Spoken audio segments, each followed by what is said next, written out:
What does it take to make Reese's peanut butter cups, Skittles, and Milka at full speed without a single batch going off the rails? These lines run on precision tempering and rapid cooling, where one tiny drift can turn smooth, chocolate gritty into straight failure. In this video, we step inside the newest production setups to track each candy from mixing to finishing and see how on earth they make millions of these per day.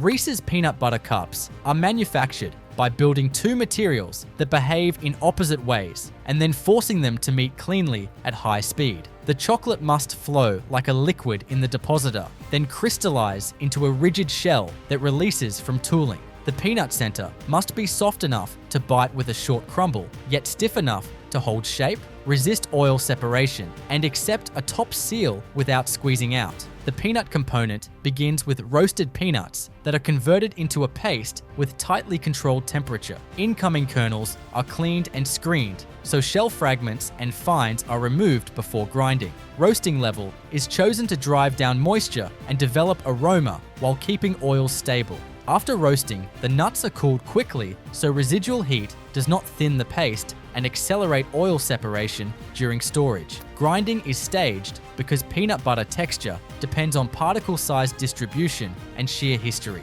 A coarse grinder breaks kernels and releases oil, creating a continuous fat phase. A second grinder refines particles to the desired smoothness. Friction heats the paste, so grinders are jacketed or throughput is controlled to keep temperature in a narrow range. If the paste warms too much, it becomes overly fluid and later produces a filling that flows and smears. If too cool, it becomes stiff and resists blending with dry powders. The paste then moves into filling formulation. The goal here is not a spreadable peanut butter, but a depositable confection that sets with a slightly crumbly bite. Fine powdered sugar is the main structure builder. It is sifted so clumps are removed because clumps create dry pockets and inconsistent dosing. Salt and flavor components are prepared as micro additions. A compatible fat stream may be used to tune firmness and melt profile, and emulsifiers are staged to stabilize the oil phase and improve flow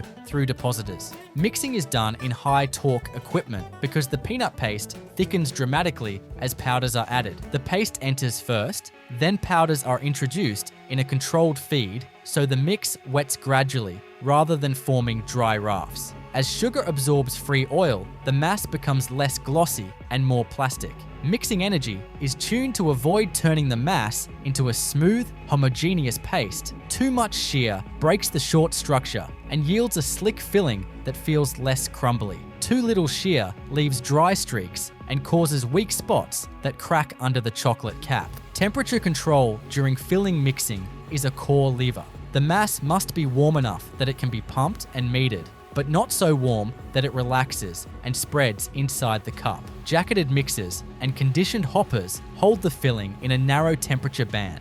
The filling is often moved through a short conditioning step after mixing so fat crystals can begin forming and the texture becomes more consistent. This conditioning also allows entrained air to rise out. Large bubbles create voids that later collapse and cause dents in the top surface. While the filling is being prepared, the chocolate system is built for shell formation. Chocolate is melted, filtered, and held at a stable temperature, so viscosity is constant. The key operation is tempering, which establishes a controlled population of stable cocoa butter crystals. Tempered chocolate behaves like a fluid at the depositor, but solidifies quickly into a glossy, firm structure. Tempering is maintained by staged cooling and reheating within a continuous unit, with sensors watching temperature and flow resistance as indirect signals of crystal content. The forming line starts with paper liners. Liners are denested and placed into cavities on a moving mold plate. Cavity fit is controlled because the liner must be supported to prevent wrinkling when chocolate is spun. Liner placement accuracy matters because a shifted liner creates thin shell walls on one side and thick walls on the other, which leads to breakage during demolding and uneven bite. Shell formation is done by depositing a metered shot of tempered chocolate into each lined cavity and then immediately shaping it into a cup. The shaping step is usually a spin or a combination of spin, and vibration. Spinning forces chocolate up the liner walls and leaves a hollow center. Spin time and speed define wall thickness and rim height. If the spin is too aggressive, walls become too thin and crack later. If too gentle, the shell becomes heavy and reduces space for filling. Vibration during or after spinning helps remove bubbles and smooth the interior surface. The newly formed shells enter a brief cooling zone. This is not full hardening. It is a partial set that makes the shell self-supporting but still receptive to bonding with the filling. Cooling must be controlled because an overly cold shell can create poor adhesion and delamination. An overly warm shell can deform when filling is deposited and can create uneven rim geometry. Filling deposition is engineered to place a consistent puck inside the shell without contaminating the rim. The filling is delivered from conditioned hoppers to deposit heads that meter-precise volumes. Depositing can be a single shot that forms a dome or a spiral that levels more evenly. The deposit height is controlled so there is clearance for the chocolate top.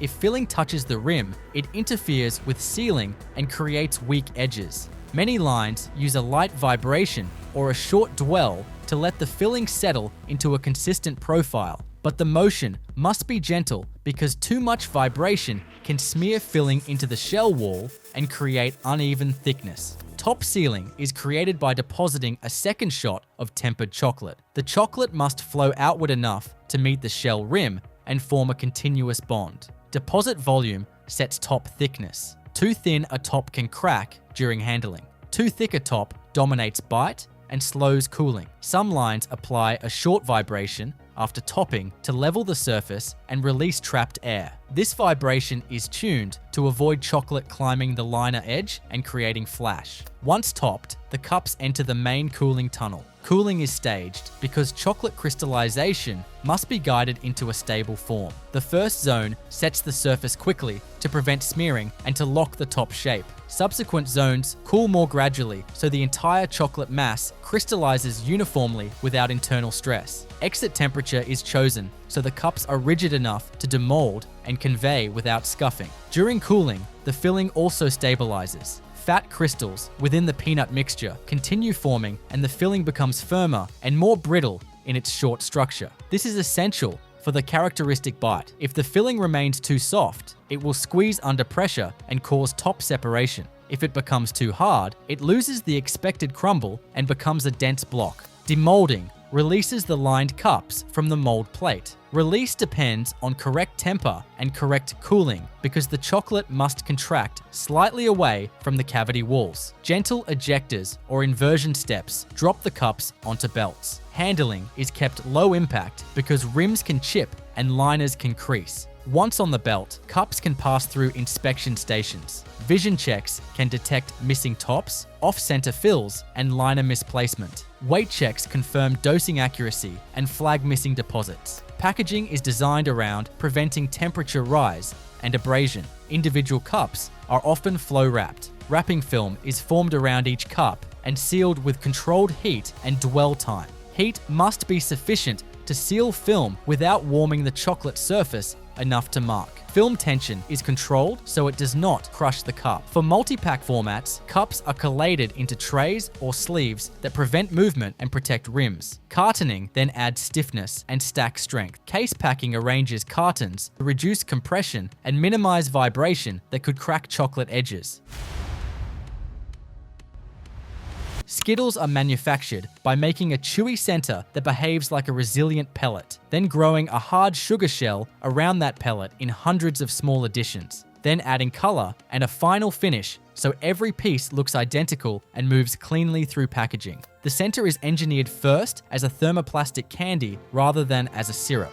Sugar and glucose syrup are treated as structural ingredients that control glass transition and chew. Granulated sugar is screened so crystal size stays consistent and dissolution is predictable. Glucose syrup is held warm in jacketed tanks so it meters smoothly and does not pulse. Water is filtered and tempered because small temperature changes affect the cook profile. Acids and salts are staged as micro additions because they influence both flavor and how the cooked mass behaves during conditioning. A dissolving step makes a clear feed syrup. Sugar and water are mixed under heat with strong agitation until no grain remains. Any undissolved grain would later seed crystallization and create weak spots in the center. The clear syrup then enters a continuous cooker or batch cooker where it is concentrated to a high solids level. Heat input is rapid to minimize time at elevated temperature because long heat exposure darkens sugars and shifts texture. In many lines, the syrup is heated under pressure and then finished with a flash step that removes water quickly and tightens final moisture. Cook endpoint is chosen to produce a mass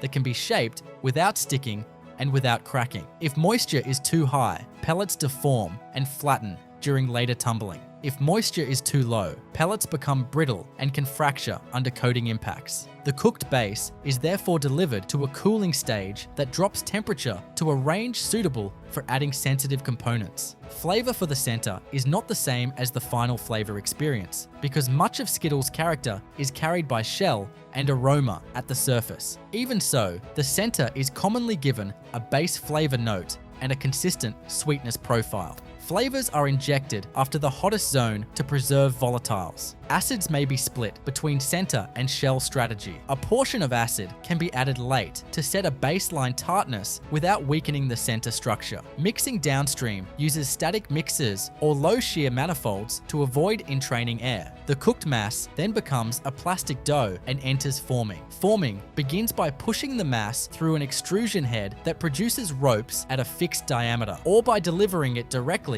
to a pellet former, depending on equipment design. Rope diameter is a major variable because shell thickness is added on top, so the core size must stay tight to hit final piece size. A synchronized knife cuts the rope into pellets. Cut timing is locked to belt speed, so pellet mass stays consistent across the run. Fresh pellets have cut faces and a warm surface. They are transferred immediately to a rounding stage where they tumble and roll. Rolling knocks off sharp edges and produces the characteristic rounded shape that will coat evenly. This stage also seals micro cracks at the surface by gentle friction warming. Rounding is tuned to avoid smearing because smearing creates flats that later show as uneven shell thickness. After rounding, the cores go through conditioning. Conditioning is a controlled cooling and rest that stabilizes temperature and moisture through each core. The cores must be firm enough to withstand repeated coating cycles, but the surface must still accept initial shell adhesion. Conditioning airflow and temperature are set so surfaces are dry to the touch, while the interior retains the desired chew.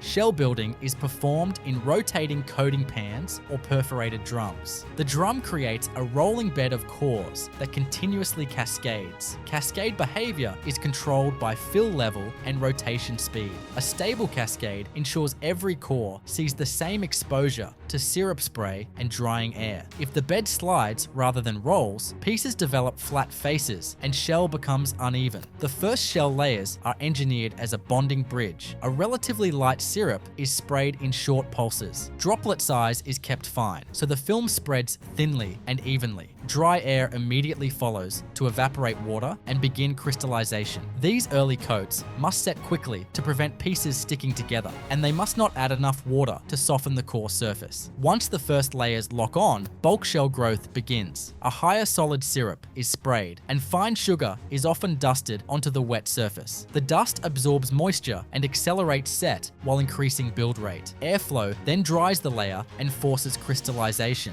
This spray, dust, and dry cycle is repeated many times. Each cycle adds a tiny increment of thickness, so stress remains low and cracks do not form. Drying is the most sensitive control in shell growth because it governs how crystals form within each layer. If drying is too fast, the surface can harden while moisture remains inside the layer, creating a trapped core that later pits or fractures. If drying is too slow, the surface stays tacky and pieces can twin. Twin formation is prevented by matching spray volume to drying capacity and maintaining continuous rolling so wet surfaces do not remain in contact. As thickness increases, the process shifts to smoothing. Powder addition is reduced, and the system relies more on thin syrup films that flow into micro valleys. Longer dry times then lock a smoother surface. Smoothness matters because it improves shine and prevents scuffing, and it provides a better substrate for printing. Color is applied as a sequence of thin coats rather than a single heavy dye layer.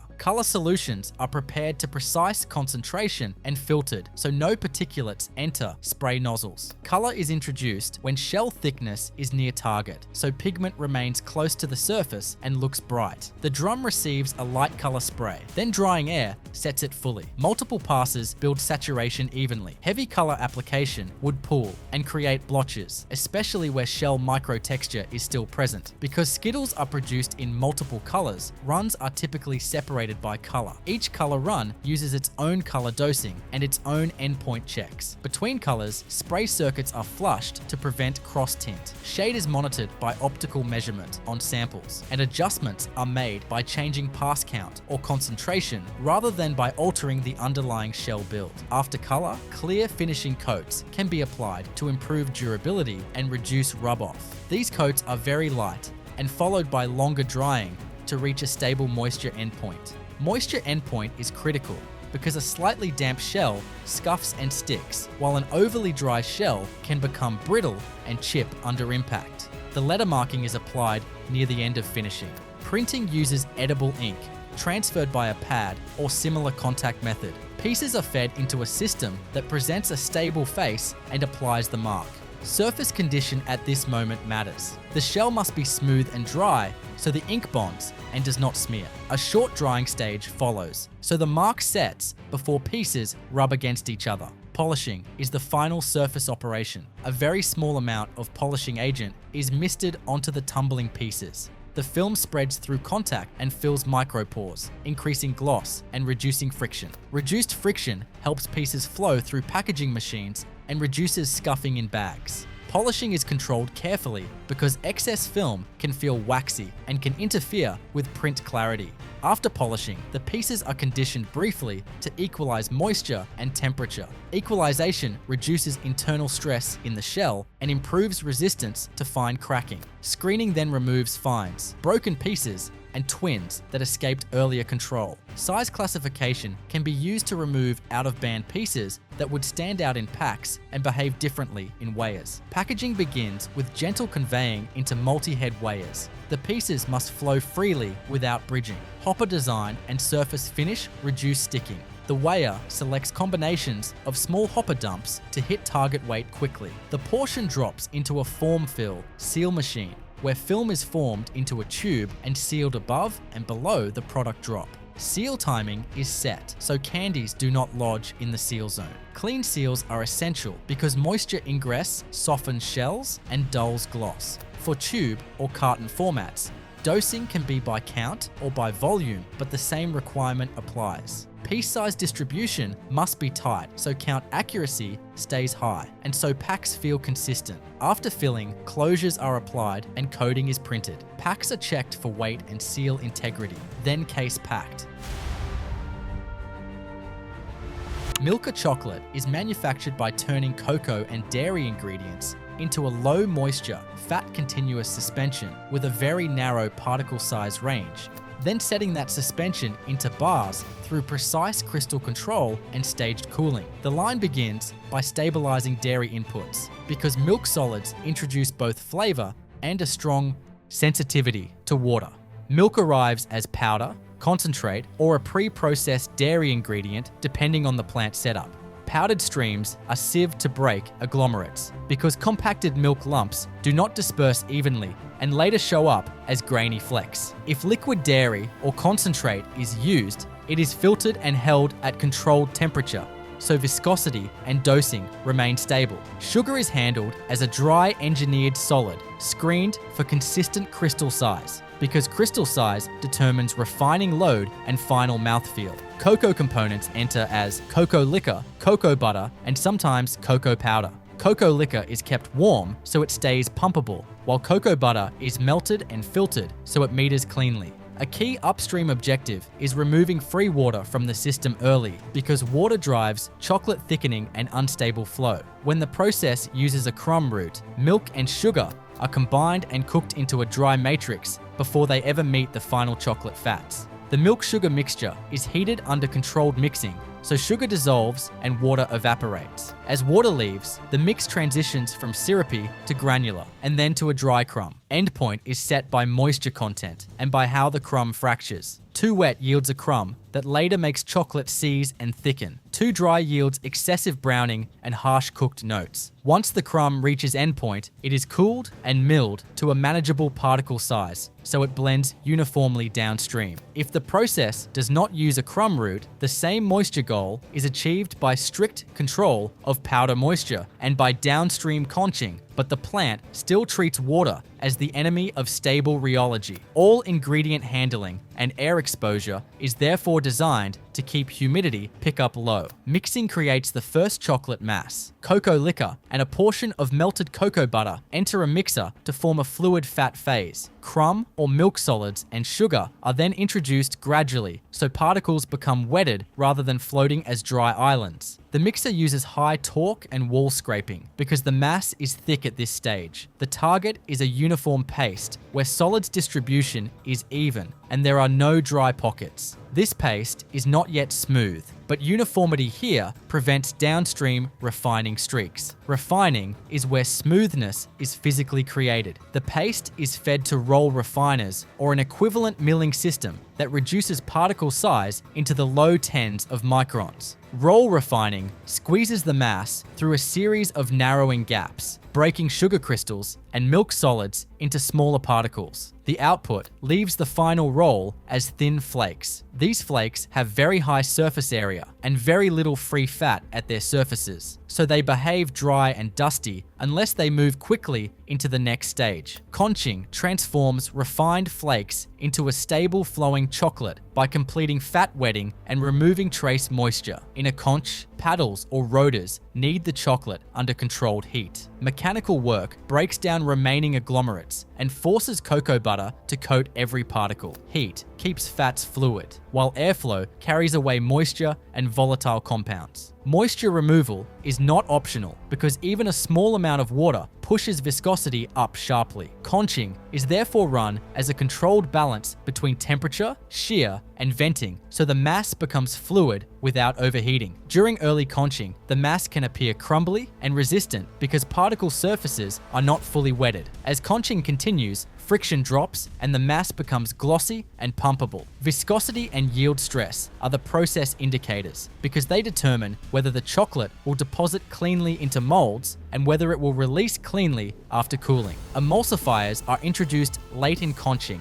to fine-tune flow. Lecithin reduces yield stress by improving particle wetting. Additional flow modifiers can be dosed to reduce viscosity further at the same fat content. Dosing is precise because tiny changes alter curtain behavior, depositor accuracy, and final snap. Once conched, the chocolate is held in tempered storage tanks at a stable temperature with gentle agitation. Filtration removes any unmelted lumps or foreign particles before tempering. At this point, the chocolate is chemically and physically ready, but its fat crystals are not yet in the correct form for molding. Tempering is the controlled crystallization step that makes the final bar glossy, hard, and stable. Cocoa butter can solidify into multiple crystal forms, but only specific forms produce the desired contraction and snap. Tempering machines first heat the chocolate enough to melt all existing crystals. They then cool it under agitation so crystals nucleate. The chocolate is then reheated slightly to melt unstable crystals while leaving stable seed crystals. The output is a chocolate that remains fluid at the working temperature but contains a measured population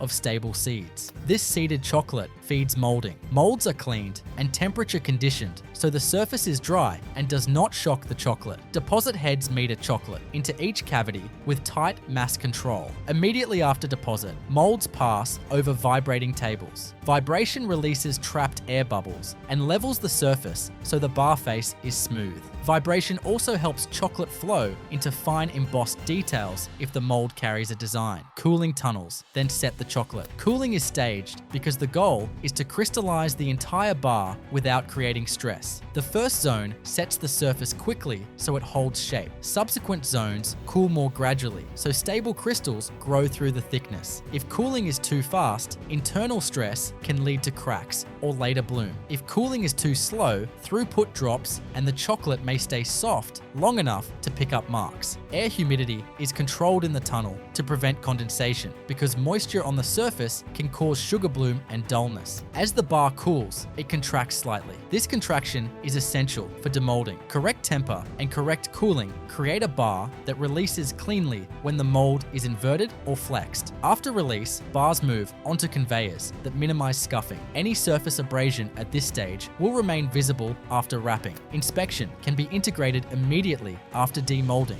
Vision checks can detect surface voids and broken corners. Weight checks confirm deposit accuracy. Bars outside tolerance are diverted. Reworked chocolate is collected and remelted, then returned upstream in controlled proportions so it does not destabilize tempering. Wrapping protects the finished bars from moisture, oxygen, and physical marks. Bars are indexed into wrapping machines that fold film or foil around them. Fold geometry is controlled so the wrap sits tight without crushing edges. Heat sealing parameters are tuned to close the film without warming the bar enough to soften the surface. Coating is applied for traceability, and packs are checked for seal integrity. Cartoning and case packing follow for multi-unit formats. Cartons provide stacking strength and protect wrapped bars from puncture and abrasion. Cases are built and sealed for transport. Storage temperature stability is maintained to protect the cocoa butter crystal network because temperature swings can encourage bloom and soften snap.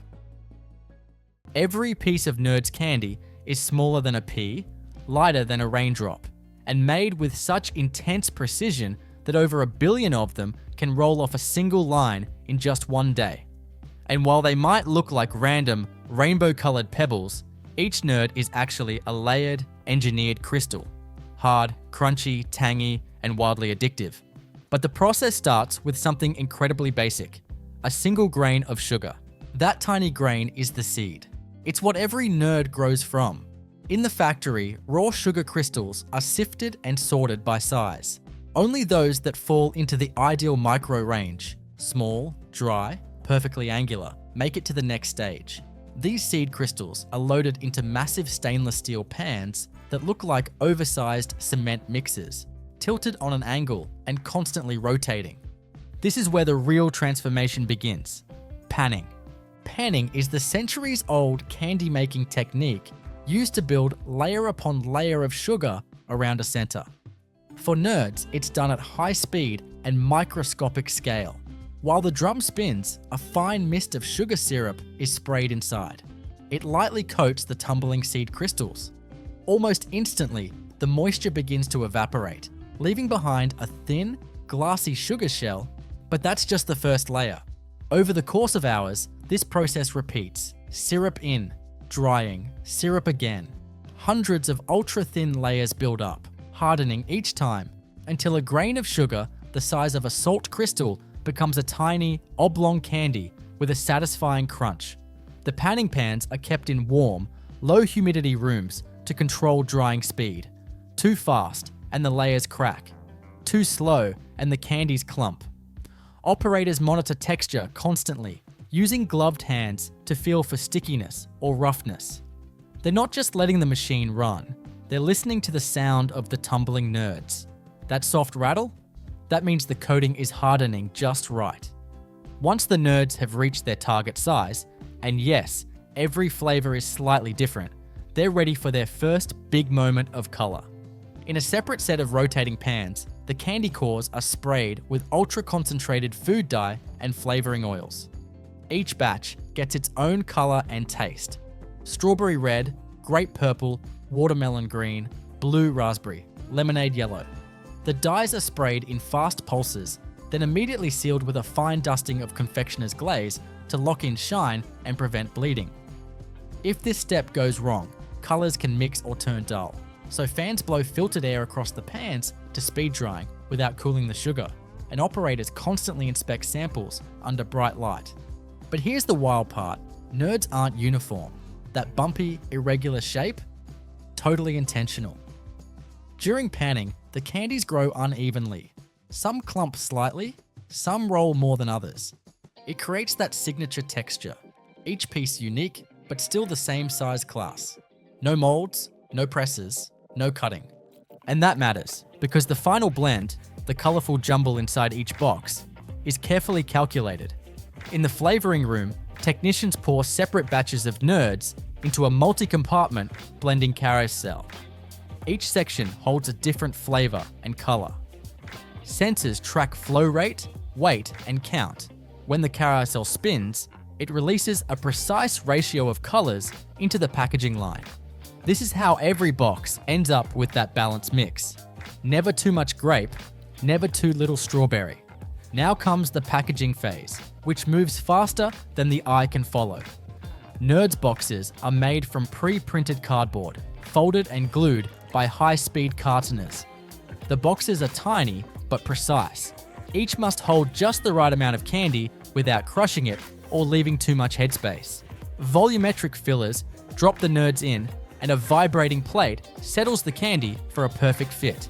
Then the box flaps are heat sealed and coated with batch numbers and expiration dates.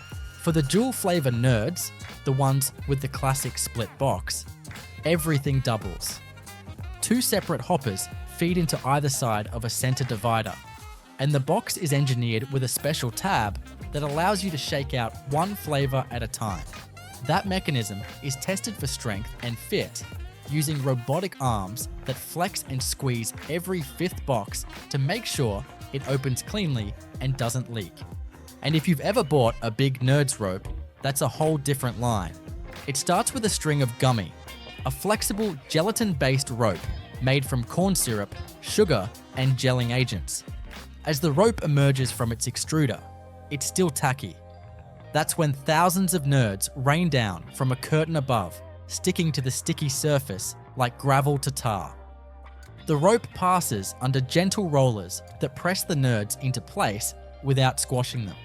Then it's cooled, cut, and wrapped in crinkly plastic at up to 200 units per minute. The entire nerds operation is built on control. Temperature, airflow, and humidity are measured constantly. If the air is too humid, the sugar won't crystallize properly. If it's too dry, the candy can crack. Every machine is calibrated down to the millimeter. Even the rate at which syrup is sprayed is controlled by computer. Too much, and the candy melts into blobs. Too little, and it never grows. And behind the scenes, it's kept remarkably clean. Despite the sugar dust in the air and the thousands of pounds of dye in rotation, the facility is spotless. Operators wear full protective suits, face shields, and shoe covers. Equipment is scrubbed daily. Separate rooms handle allergens, and each flavor is kept in its own sealed system to prevent cross-contamination. The process may seem like chaos, bright colors, spinning drums, rattling boxes, but it's incredibly orchestrated. The noise alone is surreal. Each panning drum sounds like marbles in a dryer. Dozens spin at once, overlapping into a chorus of high-frequency clinks and low mechanical hums. There's the hiss of steam from the syrup tanks, the drone of conveyor belts, the soft hiss of powdered glaze being sprayed. It's the sound of billions of tiny candies coming to life. What makes Nerds different from other candies is how raw and elemental they are. There's no molded shape, no inner core of chocolate or nougat. They're just sugar grown into pebbles, flavored and polished. But that simplicity hides a shockingly delicate process. One batch of syrup off by a few degrees, it can throw off the entire panning schedule. A sticky drum, it clumps. Dye flow too strong, it streaks. So operators constantly tweak, test, and taste. And yes, they taste Nerds throughout the shift. Flavor uniformity is crucial. Each flavor must be bright, tart, and clean, with a crisp crunch followed by an acidic punch. Even slight deviations in acid levels, citric, malic, tartaric, can dull the flavor or make it harsh. So sensory panels evaluate every batch before it gets boxed.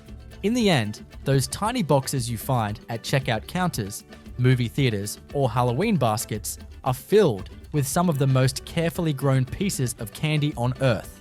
No molds, no presses, just layers and layers of spun sugar, built over hours, hardened with air, colored by mist, and tumbled into the crunchy, chaotic rainbow that is Nerds. Each roll of Smarties contains exactly 15 tablets, pastel discs that weigh less than a gram each, yet hold their shape so perfectly they can survive being dropped, shaken, or sat on without crumbling. They're smooth, chalky, lightly tarred, and almost impossibly consistent. And behind that simplicity lies a candy production process that's surprisingly loud, dusty, and engineered to run with near zero waste. Smarties have been made the same way since 1949, when Edward D., a candy maker from England, moved to New Jersey and converted old pellet-making machines, designed for pharmaceuticals, into candy presses. The process still relies on compression rather than cooking. No baking, no melting, no pans of hot sugar. Just dry ingredients, blended and compacted under tons of pressure to form a candy that's hard, smooth, and somehow melts on your tongue. Everything starts with the powder blend. The recipe includes dextrose, citric acid, calcium stearate, and natural or artificial flavorings. Dextrose is the main component. It's a fine, sweet sugar derived from corn that dissolves quickly and gives Smarties their rapid, melt-in-the-mouth texture. Citric acid is what provides the sharp, fruity tang in each flavor. Calcium stearate acts as a flow agent, keeping the powders from clumping or sticking to the equipment. The flavorings and colors are added in carefully measured amounts, each one blended separately depending on the final color of the tablet. Each flavor, orange, pineapple, cherry, strawberry, grape, is mixed in massive stainless steel blenders that can hold hundreds of pounds of dry ingredients at a time. The powders look like soft pastel flour, tinted gently with color: pink for cherry, yellow for pineapple, purple for grape. These mixes are sifted to remove any lumps or foreign particles, and then loaded into holding bins above the compression line. From there, gravity takes over. The powdered candy blend is funneled into the hoppers of rotary tablet presses, machines originally designed for pressing pills. Each press consists of a rotating table filled with die cavities and a set of punches, upper and lower, aligned above and below each die. As the table spins, the punches descend and compress the powder into hard, compact tablets. No heat is used. It's purely mechanical force, tens of thousands of pounds per square inch, pressing each candy into shape. These presses are fast. A single machine can produce thousands of Smarties per minute, each tablet formed in a fraction of a second. You can hear the click-thump rhythm of punches landing hundreds of times per minute, echoing through the factory floor. The speed and pressure must be perfectly calibrated. Too much force, and the tablets crack. Too little, and they crumble in the wrapper. As the tablets are formed, they're immediately ejected onto a conveyor belt and sent to inspection. They travel under high-speed cameras and laser counters that check for missing pieces, size irregularities, and color consistency. Broken or chipped tablets are blown off the belt with puffs of air and collected for reprocessing, ground back into powder and reintroduced into the mixing stage. The flawless tablets continue down the line to wrapping. Smarties are famously packaged in tight rolls of 15, wrapped in clear, crinkly plastic with twisted ends. That roll is another engineering feat. To begin, the candies are grouped by a gating system, mechanical paddles that count out exactly 15 tablets per drop. These tablets slide into plastic film that's being unspooled from a massive roll, moving in perfect sync. A forming collar wraps the film around the candy stack, and heat-sealing jaws bond the film edge. Mechanical fingers twist both ends of the roll, like twisting a piece of taffy at speeds fast enough to blur. It all happens without stopping. The wrapping line moves continuously, synchronized to the tablet press output. If the press slows down, the wrapping slows. If a jam occurs, say a tablet gets stuck in the chute, a robotic sensor stops the whole line within milliseconds to prevent damage or miswraps.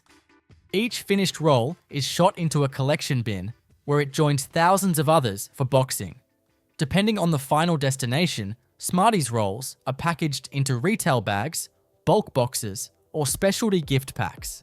High-speed cartners scoop up rolls by the dozens and drop them into pre-folded boxes. Every package is weighed, sealed, and labeled with batch information so it can be traced back through every step of the process. But the real complexity of Smarties lies in how clean and controlled the whole system has to be. The powder used to form the tablets is extremely fine. Think baby powder consistency. Left unchecked, it can coat machines, gum up sensors, and create safety hazards. So Smarties factories use powerful vacuum systems that run continuously, pulling excess dust from the air and cycling it through filtration. Workers wear coveralls, gloves, and hairnets, and their shoes go through cleaning stations at every doorway. Even the air itself is managed. Humidity is a constant enemy in tablet candy production. If the air is too moist, the powders clump and stick. If it's too dry, static electricity builds up, which can cause inconsistent fills or attract dust to equipment. Climate control systems run year-round, keeping the production floor within a very narrow range of temperature and humidity. Every major ingredient bin is sealed and vented. The room is positively pressurized so that outside air can't drift in. And then there's flavor. Even though each Smartie is tiny, the flavor has to be concentrated and consistent. That means flavoring oils and acids must be measured down to fractions of a percent. The blending process is carefully timed. Too short, and the flavors don't distribute evenly. Too long, and the powders heat up from friction, which can cause off notes in the final candy. Each batch is taste tested during production, with sample tablets pulled from the press and dissolved in water to measure acid levels and flavor balance. And every flavor gets its own dedicated line or cleaning cycle. Because Smarties are so small, it only takes a few stray tablets to contaminate the color or taste of another batch. Between flavors, the tablet presses are completely disassembled, dies and punches removed, hoppers cleaned, dust vacuums run, and sensors wiped down. The turnaround is fast, but thorough. It's part of what lets Smarties keep their signature clarity in both flavor and color. Quality control doesn't stop with production. Once rolls are packaged, random samples are pulled from each batch and subjected to stress tests. Boxes are dropped, crushed, and shaken to simulate shipping conditions. Rolls are unwrapped and counted to confirm the exact number of tablets. Tablets are measured for diameter, weight, and break strength. And in one test, machines apply pressure from above to see how much force it takes to snap a Smartie. If it breaks too easily, the press calibration is adjusted. And yet, for all this precision, there's almost no waste. Smarties is a closed-loop operation. Any chipped tablets are recycled into powder. Any overfilled rolls are rewrapped. Even rejected wrappers and cardboard from the packaging floor are collected, shredded, and sent to recycling. The factory hums with quiet efficiency. Nearly everything that enters the system leaves as a sellable product. The result is a candy that hasn't really changed in decades, not because it couldn't, but because it doesn't need to. The pastel colors, the slight tartness, the crinkly wrapper, it all adds up to something nostalgic, efficient, and deeply engineered. And what makes Smarties different from other candies is how much is done without cooking. There's no molten sugar, no caramelization, no frying or tempering. It's all compression and control. The candy press is the heart of the process, a machine originally built for medicine, reimagined for sweetness. It doesn't just make Smarties fast, it makes them identical every single time. Jolly Ranchers are some of the hardest candies on earth. Literally, they're engineered to resist biting, built to last, and packed with so much concentrated flavor that a single piece can keep your mouth watering for 10 minutes straight. But behind each brightly colored lozenge is a high-temperature, high-speed process that turns molten sugar into razor-sharp glass with a fruit flavor punch. From raw ingredients to individually wrapped pieces, making a Jolly Rancher is a mix of thermodynamics, timing, and some very sticky science. It starts with just 3 main ingredients: corn syrup, sugar, and flavoring. Sounds simple, but the balance between those first two is critical. Sugar gives Jolly Ranchers their sweetness and structure. Corn syrup prevents crystallization and keeps the final product smooth and transparent. Too much sugar and the candy becomes grainy. Too much corn syrup and it won't harden properly. These two syrups are pumped into massive stainless steel mixing tanks, each one big enough to hold hundreds of gallons. Here, the sugar and corn syrup are blended together into a thick, pale slurry. Industrial agitators keep the mix moving constantly to prevent any settling or clumping. Once blended, the mixture is heated to over 300 degrees Fahrenheit in a continuous cooker, a machine that looks like a long metal tube wrapped in insulated coils. This step is where everything starts to change. As the temperature climbs, water begins to boil off rapidly. The mixture thickens, darkens slightly, and takes on a glossy sheen. Steam rises from the cooker vents, carrying with it the warm, sweet smell of caramelizing sugar. But unlike caramel, which cooks lower and browns more, Jolly Ranchers are heated just high enough to reach the hard crack stage, between 300 and 310 degrees Fahrenheit, without burning. At this point, the sugar solution becomes incredibly viscous, almost like hot lava. This is candy glass, brittle, shiny, and ready to snap once cooled. The key here is moisture removal.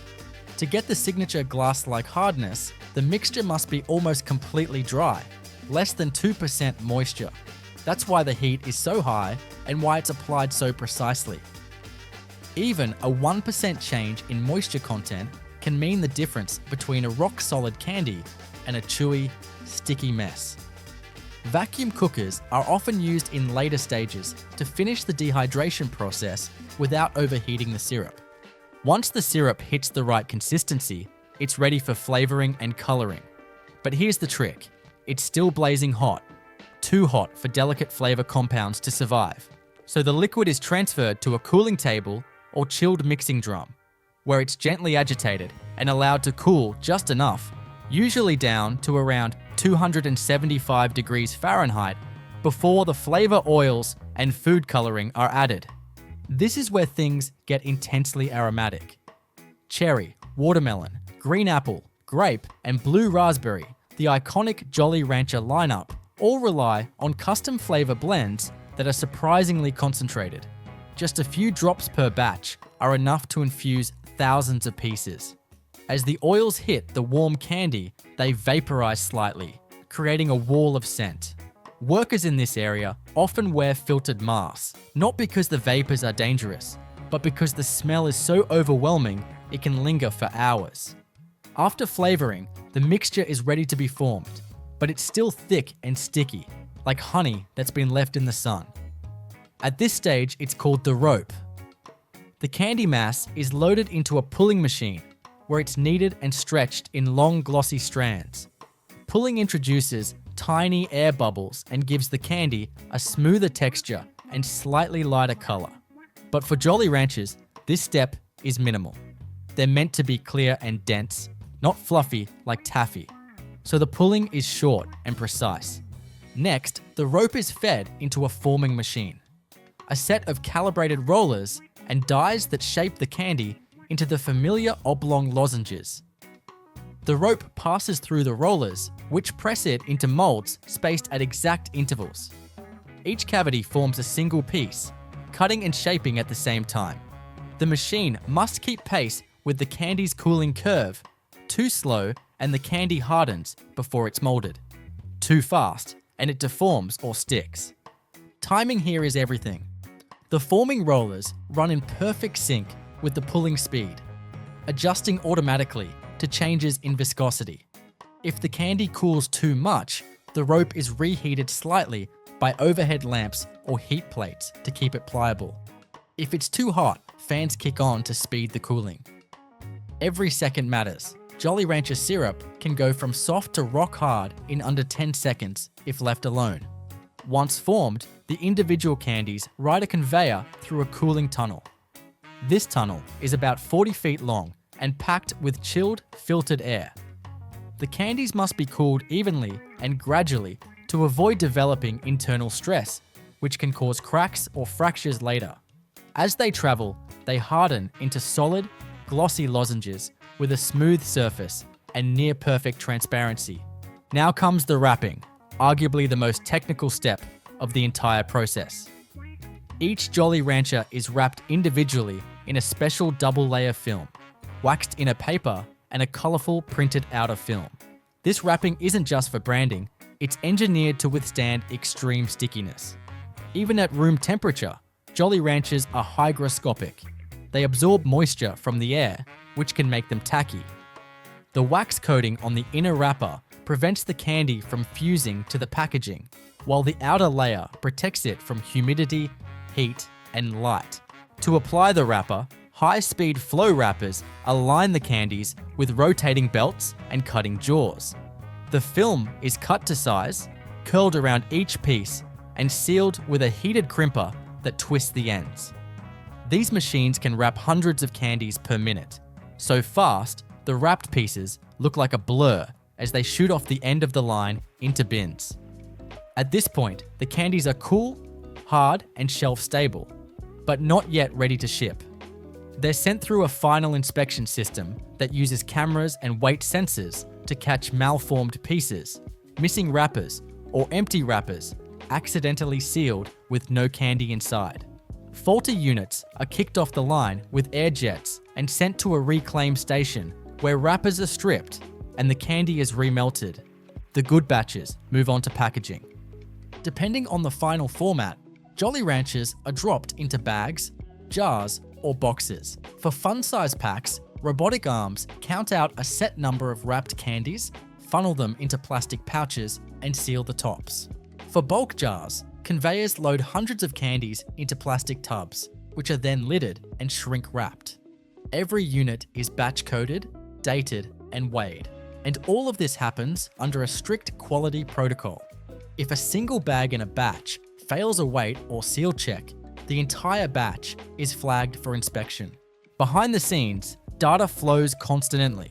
Sensors track temperature at every stage, from syrup cooking to cooling tunnel exit. Viscosity is monitored in real time. Belt speeds, humidity levels, room temperature, and even air particle counts are logged. Operators monitor it all from control stations with touchscreen dashboards, ready to tweak parameters at a moment's notice. And the environment must be spotless. Sugar dust is a serious hazard in industrial settings. It's flammable, sticky, and a magnet for bacteria. So the production floor is kept under positive pressure, filtered continuously, and cleaned at the end of every shift. All machines are made with smooth, food-grade steel and designed to disassemble quickly for daily sanitation. What's perhaps most fascinating is how scalable the process is. The same basic steps: cook, flavor, form, cool, wrap, apply whether a facility is making 10,000 pieces an hour or 10 million. Everything is modular. Need to make more watermelon. Operators adjust the flavor tanks and swap in a red dye cartridge. Need to make heart shapes for Valentine's Day? Change the mold plates on the forming rollers and recalibrate the wrapping alignment. And because Jolly Ranchers are made from a solid sugar glass base, they have an almost indefinite shelf life, up to 18 months with no preservatives. That makes them ideal for long shipping routes, hot climates, and bulk packaging. It's also why they're so popular as party favors, parade tossers, vending machine fillers, and Halloween staples. But at the core of every piece is that glassy crunch, that hard, smooth texture that doesn't yield until the very end. It's not just candy, it's carefully crafted sugar architecture. The entire process is designed to preserve that structure, from the moisture level in the cooker, to the cooling curve on the conveyor, to the twist in the wrapper. Producing 10 million Snickers bars begins with raw ingredients delivered in industrial scale volumes. Liquid glucose, granulated sugar, skimmed milk powder, cocoa liquor, cocoa butter, vegetable fats, peanuts, egg white, lactose, and emulsifiers. All materials are stored in temperature-controlled silos, tanks, or hoppers, connected by stainless steel pipelines and pneumatic conveyors to feed the production lines with uninterrupted flow. The first step is the nougat base. A pre-blend of sugar, glucose syrup, and water is piped into a continuous cooker. This cooker operates under controlled heat and vacuum, rapidly boiling the mixture to reach the target solid's content while minimizing color and flavor degradation. The hot syrup exits at around 120 degrees Celsius and is sent straight into a high-speed whipping chamber. Inside the whipper, dried egg white and milk powders are injected. A rotostator system beats the mix at high speed, incorporating air into the matrix to create the nougat's aerated structure. The density is tightly regulated with inline sensors measuring viscosity and expansion ratio in real time. Once aerated, the warm nougat mass flows through heated stainless steel pipes and is deposited as a continuous sheet onto a wide belt coated with a release film. As the sheet advances, calibrated rollers compress it to a uniform height, typically between 12 and 15 millimeters. The sheet then passes through a cooling tunnel that drops its internal temperature below 20 degrees, stabilizing the structure for the next layer. Once cooled, the caramel layer is applied. Caramel production occurs in a separate closed-loop cooker, where a mixture of glucose syrup, sugar, dairy fats, and milk solids is cooked under vacuum to reach the desired viscosity and chew. The caramel exits the cooker at around 118 degrees and flows into a depositing manifold. This manifold lays a smooth, uniform layer of hot caramel directly onto the nougat sheet. While the caramel remains soft, whole roasted peanuts are added. Peanuts, sourced in bulk, are first passed through an inline sifter to remove debris, then lightly roasted in continuous rotary ovens. After roasting, they are cooled and metered onto the caramel layer using a vibratory conveyor with adjustable baffles. The conveyor distributes peanuts evenly across the moving sheet, ensuring every section contains a balanced nut density. The peanut caramel nougat tri-layer now proceeds through a final compression roller, bringing it to the finished bar thickness. From here, the slab enters a chilling tunnel that gradually reduces its temperature from ambient to below 10 degrees Celsius over a span of 20 meters. This ensures the caramel sets just enough to be cleanly cut without oozing or deformation. After chilling, the slab moves to a guillotine cutter. First, rotary blades cut it lengthwise into continuous ribbons, each the width of a Snickers bar. Then, a high-speed guillotine slices each ribbon into uniform bar-sized segments using servo-controlled motion synchronized with the belt speed. Blades are coated with a non-stick surface and cleaned automatically to prevent buildup. Each freshly cut bar now enters the enrobing stage. Bars are transferred onto a wire mesh conveyor belt and passed beneath a curtain of tempered milk chocolate. This chocolate is continuously circulated through a 3-stage tempering system, where it is heated, cooled, and reheated to create stable cocoa butter crystals. The chocolate is maintained at 30 to 37 degrees Celsius, ensuring proper viscosity and flow. As each bar passes through the enrober, it is coated on all sides, top, bottom, and flanks. The base of the bar receives a bottoming layer of chocolate from a pre-flooded section of the belt. Excess chocolate is removed by an adjustable air knife that blows a focused jet across the bar's surface, shaping the characteristic swirl patterns on top. A vibrating section under the mesh belt removes bubbles and smooths the surface. The enrobed bars enter a cooling tunnel that spans 30 meters and consists of multiple zones. Each zone gradually reduces the air temperature, allowing the chocolate to crystallize evenly. The final zone chills the bars to below 8 degrees Celsius, locking the coating into a firm, glossy finish with the correct snap and bloom resistance. After exiting the tunnel, each bar is inspected by a vision system. High-resolution cameras scan every unit for shape, surface quality, alignment, and chocolate coverage. Defective bars, those with missing peanuts, air gaps, or surface defects, are automatically rejected through pneumatic diverters. Accepted bars move on to the wrapping section. Each bar is fed into a flow wrapping machine running at speeds of up to 100 bars per minute. Wrapping film, pre-printed with branding and batch codes, is drawn from a roll and cut to size by rotary knives.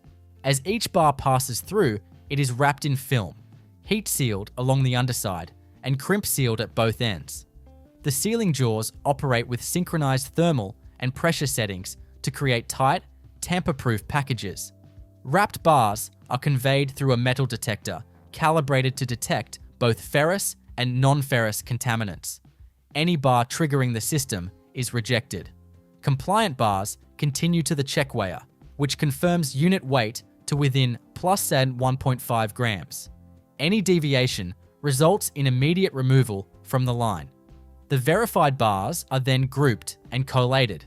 Robotic arms pick up sets of bars, typically 24, 36, or 48, and place them into cartons automatically erected from flat blanks. Hot melt glue is applied by precision nozzles to secure the flaps. Cartons are closed, sealed, and printed with best before dates using high-speed inkjet coders. Cartons then advance to the palletizing station. Here, robotic palletizers arrange the cartons into stacks on standard Euro or GMA pallets, using a pre-programmed pattern that alternates layer direction for stability. Slip sheets are inserted automatically between layers. Once a pallet is complete, it is wrapped with stretch film by a rotating arm that applies the film under tension to create a rigid, transport-stable unit. Throughout the entire process, programmable logic controllers coordinate equipment motion, timing, and feedback across the line. Each machine is connected to a centralized SCADA system that logs production metrics, sensor values, fault codes, and output counts in real time. Operators monitor touchscreen panels displaying temperature trends, motor speeds, belt loads, fill levels, and inspection alerts. The chocolate tempering unit is governed by 3 separate thermal zones, each independently controlled by thermocouples and heating elements. Syrup bricks is measured inline using optical refractometers. Nougat density is monitored by in-pipe density meters. Caramel viscosity is controlled by adjusting vacuum level and cook temperature. Every variable is closed-loop controlled, meaning it adjusts itself based on sensor readings. Carbon dioxide is used in modified atmosphere packaging for bulk storage formats. The gas is injected into large multi-bar containers to displace oxygen, extending shelf life. These containers are flushed, sealed, and stored in chilled holding bays before being distributed. Clean-in-place systems automate sanitation. Heated caustic detergent flows through all nougat, caramel, and chocolate handling systems at the end of each run. Pipes, tanks, depositors, and pumps are cleaned in sequence, followed by hot water and sanitizing rinse. Each cycle is logged with flow rate, contact time, and temperature. To produce 10 million Snickers bars, the line operates continuously for multiple days across several parallel lines. A single high-speed line can produce up to 1,100 bars per minute. With 10 such lines running in tandem, nearly 720,000 bars are produced per hour. In under 14 hours, 10 million bars are complete. Each bar is mechanically identical. Same mass, same shape, same structure. From aerated nougat to sticky caramel, crunchy peanuts, and smooth milk chocolate coating, the process controls every variable. Flow meters, torque sensors, load cells, vision cameras, pH probes, temperature controls, and synchronized motors maintain the consistency required for mass production. Every action is automated, but none is simple. The caramel must flow, but not run. The nougat must hold its structure without hardening. Peanuts must fall in even distribution without clumping or rolling. Chocolate must be tempered, coated, shaped, and solidified, without bloom, swirl misalignment, or trapped air. Producing 10 million Reese's peanut butter cups begins with the bulk delivery of core ingredients: roasted peanuts, cocoa liquor, cocoa butter, sugar, salt, milk solids, dextrose, emulsifiers, and stabilizers. Raw materials arrive in tankers, super sacks, and silo containers, and are fed into the production system via automated pneumatic transfers, conveyor augers, or liquid pumps, all connected to centralized control systems that regulate flow, temperature, and mass. The peanut butter core is produced first. Whole roasted peanuts are delivered directly into an industrial-size vibrating hopper. The hopper separates debris, splits, and undersized fragments through a combination of screen grating and air jets. The selected peanuts are passed through a second roasting stage in a continuous rotary drum oven, bringing their internal temperature above 160 degrees C. This ensures uniform oil release and deepens flavor. As they exit the roaster, the peanuts are immediately cooled using a forced air cyclone system to prevent over-roasting. Cooled peanuts are fed into a hammer mill, where rotating steel blades grind them into a fine, warm paste. The paste flows directly into a ribbon blender, where sugar, salt, dextrose, and stabilizers are added. The blender's high shear paddles fold and mix the ingredients, creating a thick, creamy filling with a controlled moisture content and spreadable viscosity. Viscosity sensors and torque meters monitor the blend in real time. The finished peanut butter is pumped into heated jacketed holding tanks equipped with agitators that keep the filling homogeneous and at a stable flow temperature around 45 degrees Celsius. Meanwhile, chocolate production runs in parallel. Cocoa liquor, cocoa butter, sugar, milk solids, and lecithin are fed into a high-capacity conche. The conche kneads and heats the mixture, allowing moisture and acidity to evaporate. Internal temperature is held between 50 °C and 60 °C. Once the flavor has developed and the texture has been refined to a smooth mass, the mixture is transferred to a 5-roll refiner. In the refiner, steel rollers shear the chocolate mass to reduce particle size to below 20 microns. The refined chocolate is then conched again to polish the particle surfaces, improve flow, and enhance melt. From the conche, the liquid chocolate is pumped through heat-maintained stainless lines into tempering units. Tempering machines cycle the chocolate through 3 thermal zones: heating to fully melt all crystals, cooling to encourage stable seed crystal formation, and reheating to melt unstable forms. The result is chocolate with stable beta crystals that produce a glossy finish and crisp snap. Now the forming line is activated. Pre-formed paper cups are dispensed from a magazine feed into indexed molds on a conveyor belt. A depositor head descends over each cup and fills the base with a measured dose of tempered chocolate. This forms the bottom, shell. As the chocolate hits the cup, the molds are vibrated rapidly, forcing the liquid to spread evenly and coat the cup base. The conveyor then carries the partially filled cups through a cooling tunnel that drops the chocolate temperature to around 10 degrees Celsius over several minutes, solidifying the shell and contracting it slightly away from the paper wall. Next, the peanut butter filling is applied.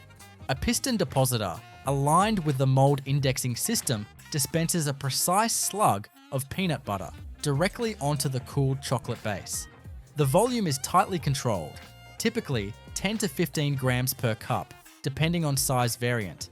The warm filling spreads slightly on contact, but retains its form due to its balanced fat structure and cooling effect from the base.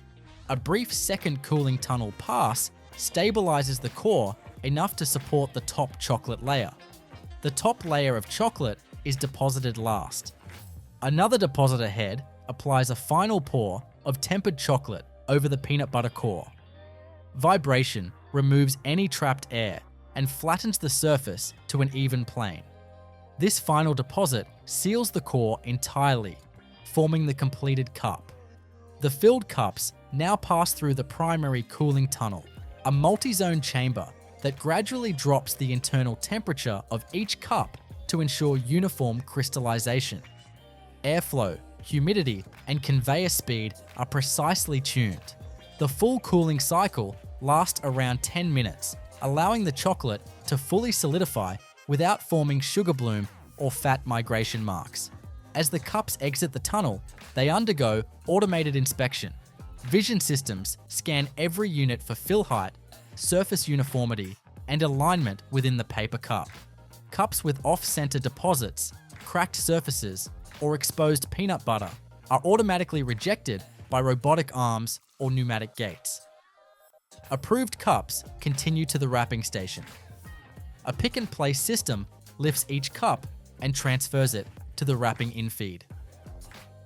Wrapping film, pre-printed with branding and registration marks, is cut to size and wrapped tightly around each cup using a twist wrapping mechanism. The ends are pinched and twisted shut by synchronized spinning belts. Wrapping speeds can exceed 1,000 units per minute per line. Wrapped cups are conveyed through a metal detector calibrated for high sensitivity to both ferrous and non-ferrous contaminants. Any package triggering an alert is automatically diverted. Cleared products are grouped into collating lanes. Collators arrange cups into blister trays or multi-packs. A robotic grouping arm aligns sets of cups and loads them into thermoform trays or folding cartons. These cartons are pre-formed in a high-speed erector. Hot melt adhesive is applied to flaps, and cartons are sealed using servo-driven compression plates. Cartons are printed with date codes and batch numbers using thermal inkjet or laser coders. Completed cartons move toward the palletizing area.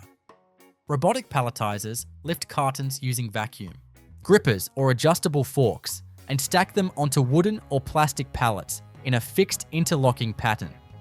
Slip sheets may be added between layers. Each full pallet is conveyed to a stretch wrapper. A rotating arm applies film from bottom to top, binding the load securely for transportation. All stages are governed by programmable logic controllers. Each machine communicates via industrial Ethernet to a centralized control room. SCADA interfaces display real-time production data, including belt speeds, depositor accuracy, wrapping count, rejection rates, temperature profiles, and chocolate viscosity. Ingredient dosing is closed-loop controlled. If sugar concentration drifts in the peanut butter mix, the feeder corrects flow automatically. Chocolate viscosity is monitored using inline rotational viscometers. Fill weights are verified by high-speed load cells. Position sensors and servo motors keep all timing synchronized across multiple parallel lines. Each line is designed for continuous operation. Changeovers are handled with tool-less part swaps and automated cleaning sequences. Clean-in-place systems, wash tanks, pipes, and depositors between shifts. Heated caustic detergent is pumped through all product contact lines, followed by a water rinse and final sanitizing flush. Flow rate, contact time, and return temperature are logged and verified automatically. Producing 10 million peanut butter cups requires multiple synchronized lines running at high throughput. A single high-speed line can produce over 1,200 units per minute. 10 such lines operating in parallel generate 720,000 units per hour. In a continuous run, lasting just under 14 hours, the full batch of 10 million is completed. Each cup is mechanically identical. Same chocolate mass, same peanut butter volume, same shell thickness, same twist wrap tightness. The consistency is achieved through calibrated depositor nozzles, servo-actuated plungers, precision-heated tanks, and closed-loop feedback across every stage of production. Key tolerances are maintained. Chocolate fill weight within plus as 0.5 grams, peanut butter center within plus 1 millimeter of alignment, wrap tension within 2%, seal temperature within plus 1.5 degrees Celsius. Rejects are tracked and analyzed automatically to detect trends before they cause system-wide variation. Temperature is crucial. Chocolate crystallization, peanut butter viscosity, cooling tunnel performance. Every step is sensitive to thermal drift. Thermocouples monitor all zones, from tanks to tunnels. If any zone deviates from range, alarms sound and the affected section is automatically adjusted or stopped. From the peanut grinding to the pallet wrap, the process is fully integrated. There are no idle steps. Syrup mixing, shell forming, core deposition, sealing, cooling, inspection, wrapping, cartoning, and palletizing flow in continuous sequence. There is no manual intervention. Everything moves in rhythm, guided by sensors, actuators, and control algorithms. Producing 10 million M&Ms begins at the granule level. Core ingredients like sugar, cocoa mass, cocoa butter, milk solids, corn syrup, and food-grade colorants are delivered in bulk. Each component is unloaded into stainless steel silos, insulated storage tanks, or vacuum-sealed hoppers. From there, pneumatic conveyors and positive displacement pumps transfer the raw materials into the processing line with exact flow control. Every ingredient is monitored by mass flow meters, auger dosing systems, and load cell integrated vessels to ensure accurate, repeatable input ratios. The first major step is creating the chocolate centers. These are not flat discs to start with. They begin as lentil-shaped chocolate pieces, formed, cooled, and prepared for shell coating. Chocolate production occurs in a multi-step blending and refining system. Liquid cocoa liquor, cocoa butter, and sugar are pumped into a conche. In this high shear mixing chamber, ingredients are heated and agitated over hours, reducing acidity and moisture while developing flavor. The mass then flows into a 5-roll refiner. This machine crushes the chocolate through narrowing steel rollers until particle size falls below 20 microns, producing the creamy texture needed for M&M's centers. The refined chocolate returns to a second stage conche for additional smoothing. From the conche, the chocolate mass is pumped through jacketed pipes into tempering units. These systems rapidly cycle the chocolate through heating, cooling, and controlled reheating phases, encouraging the formation of stable cocoa butter crystals. Tempered chocolate exits at a tightly maintained viscosity and temperature, ready for molding. The molding system produces the core. Individual chocolate lentils are formed by depositing droplets of tempered chocolate onto a chilled belt. As each droplet lands, it spreads slightly before solidifying into the iconic disc shape. High-speed vibratory tables level and settle each piece before the belt enters a rapid cooling tunnel. Cold air circulates above and below to ensure uniform hardening. Each M&M-sized piece is checked by laser sensors for thickness and diameter tolerance. Once solidified, the chocolate cores are collected into stainless steel bins and conveyed to the panning room. Here begins the defining process. Sugar shell coating through precision, layering in automated panning drums. The panning drums are large rotating cylinders with polished stainless interiors. Thousands of chocolate cores are loaded into each drum. As the drums rotate, a fine mist of sugar syrup is sprayed through atomizing nozzles. The syrup is a concentrated mix of sugar, glucose, and water, heated to remain fluid but not overly thin. The chocolate cores tumble while the syrup coats them evenly. Cold, dehumidified air is blown into the drum chamber to dry each layer. This process is repeated across dozens of cycles. Each round adds a thin sugar layer. The rotation angle, drum speed, airflow, syrup volume, and spray pattern are all programmable and adjusted in real time by feedback systems. The cores grow gradually, layer upon layer, until the shell thickness reaches the target range. Throughout the panning process, non-contact sensors monitor shell diameter growth. Cameras detect shape anomalies or cracks. Any defective units are removed automatically using vibration sorters and size classifiers.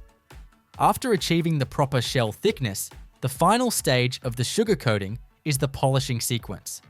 Polishing begins with a thin application of carnauba wax and food-grade glaze. These are sprayed inside the rotating drum, creating a slick coating on the sugar shells.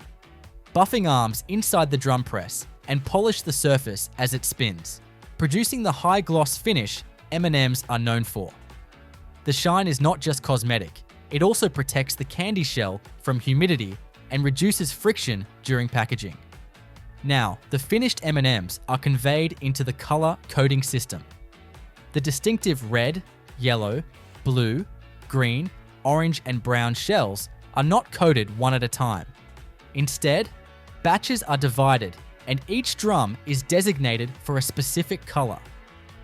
Colorant solutions, made from water-soluble dyes and a sugar base, are sprayed into the rotating drum in much the same way as the shell syrup, but in smaller quantities. The dyed layers are dried with a gentler airflow to prevent streaking or pooling. After color coding, another pass of polishing glaze is applied for clarity and shine. After drying, M&Ms are released onto vibrating conveyor belts. These belts sort the pieces, prevent sticking, and align them into single-file lanes for printing. A laser-guided inkjet system prints the signature M on each piece. Optical sensors locate the center of each candy and trigger the inkjet nozzle to fire the white food-grade ink at exactly the right spot. The print dries in under 1 second using forced air and low heat. The print tolerance is within 1 millimeter per piece. Any candy without a printed M or with a misprint is identified by high-resolution cameras and removed from the stream. Printed M&Ms pass through a metal detector that scans for ferrous, non-ferrous, and stainless steel contaminants. They then flow into a check weigher, which confirms the average weight of grouped candies matches the package specification. If the weight falls outside a narrow band, that group is rejected. Now the candies are funneled into packaging units. Depending on the format, single-serve pouches, theater boxes, tubes, or multi-packs, the M&Ms are guided through volumetric fillers, counting systems, or load cell-based dosing mechanisms. For pouches, horizontal form-fill-seal machines draw roll-fed plastic film, print batch codes, and form it into bags. A vertical chute dispenses a fixed volume of M&Ms into each bag, which is then sealed with a heated jaw. For boxed formats, cartons are formed from flat blanks by a mechanical erecting arm. Pre-grouped M&Ms are poured into the boxes using funnel-shaped hoppers with vibratory feeders to ensure consistent flow. Boxes are sealed using hot melt glue and compressed under pressure for final closure. All packages are marked with laser-etched batch codes and expiration dates as they exit the system. Finished packages move on to conveyor belts toward the robotic palletizing area. Here, industrial robots equipped with vacuum pads pick up multiple units at once and stack them in program formations onto wooden pallets. Slip sheets are inserted automatically for stability. Once stacked, the pallet moves to a stretch wrapping unit. A rotating arm applies plastic film tightly around the load to prepare it for distribution. To reach 10 million units, the process relies on multiple parallel lines. Each high-capacity line can produce more than 2,000 pieces per second. With 10 synchronized lines running continuously, the factory generates 72,000 pieces per second, over 4.3 million per minute. In just under 40 minutes, the full 10 million pieces are completed, each one identical in size, shape, coating, gloss, and print. All steps are governed by programmable logic controllers. The entire factory is coordinated through a distributed control system, with real-time SCADA dashboards showing every variable: syrup viscosity, shell thickness, air humidity, shell growth rate, rotation speed, dye concentration, gloss level, printing accuracy, and package weight. Sensors monitor the production line at every point. Shelling drums use load cells to detect overfill. Thermocouples track temperature inside conchis, tanks, and coating units. Flow meters control syrup delivery. Cameras confirm print legibility. Servo motors handle belt timing, robotic arm movement, and package alignment. Cleaning cycles run automatically between batches. Sugar lines, chocolate tanks, conchis, panning drums, and depositor heads are cleaned using hot, circulating detergent followed by high-pressure rinses. All cleaning steps are validated by chemical conductivity sensors and logged for traceability. The factory layout is linear but modular. Chocolate production, shell coating, coloring, printing, and packaging are linked by buffer zones that allow for surge capacity. If one stage slows, others continue without shutdown. Every section has redundant machinery to allow for changeovers and maintenance. Tolerance ranges are tight. Shell thickness must fall within +0.15 mm. Chocolate center weight must remain within +0.2 grams. Printing alignment cannot vary more than 1 mm. Shell color concentration is monitored by spectrophotometers to ensure consistency across millions of pieces. Every variable, from syrup crystallization to drum angle to print timing, is calibrated for absolute uniformity. This level of precision ensures that 10 million M&Ms are not just mass-produced, but identically produced. Each one carries the same shine, the same crunch, the same chocolate-to-shell ratio, and the same instantly recognizable M. From grinding cocoa to molding chocolate, from layering sugar to polishing glaze, from color batching to robotic stacking, the process never stops. The result is a continuous stream of motion, heat, rotation, and control, where every piece, every shell, and every package flows through the system in perfect mechanical choreography. The process for Haribo gummy bears starts in the dissolving room, where glucose syrup and granulated sugar are pumped and conveyed into a heated stainless steel vessel.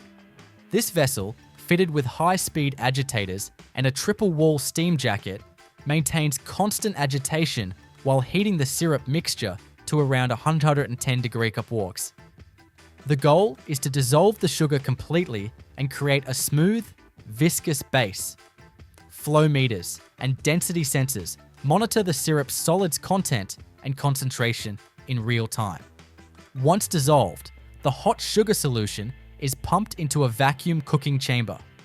Here, under reduced pressure, the solution is further concentrated and residual moisture is removed.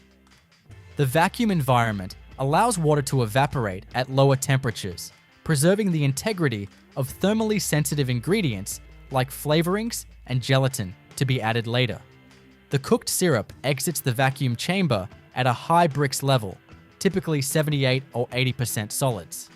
Gelatin, a key component of gummy bear texture, is processed separately. It is first weighed and hydrated in a pre-mixing tank, where it soaks in cold water under gentle agitation for several hours. This allows the gelatin to swell and dissolve fully. Once hydrated, the gelatin slurry is gently warmed to 60-70 degrees Ks and held in a circulation loop to maintain its viscosity and flow properties.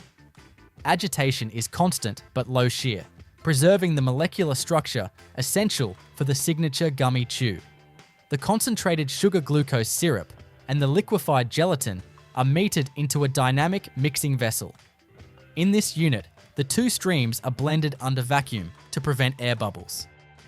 Inline emulsifiers introduce fruit juice concentrates, plant-based colorants, citric or malic acid, and flavor oils.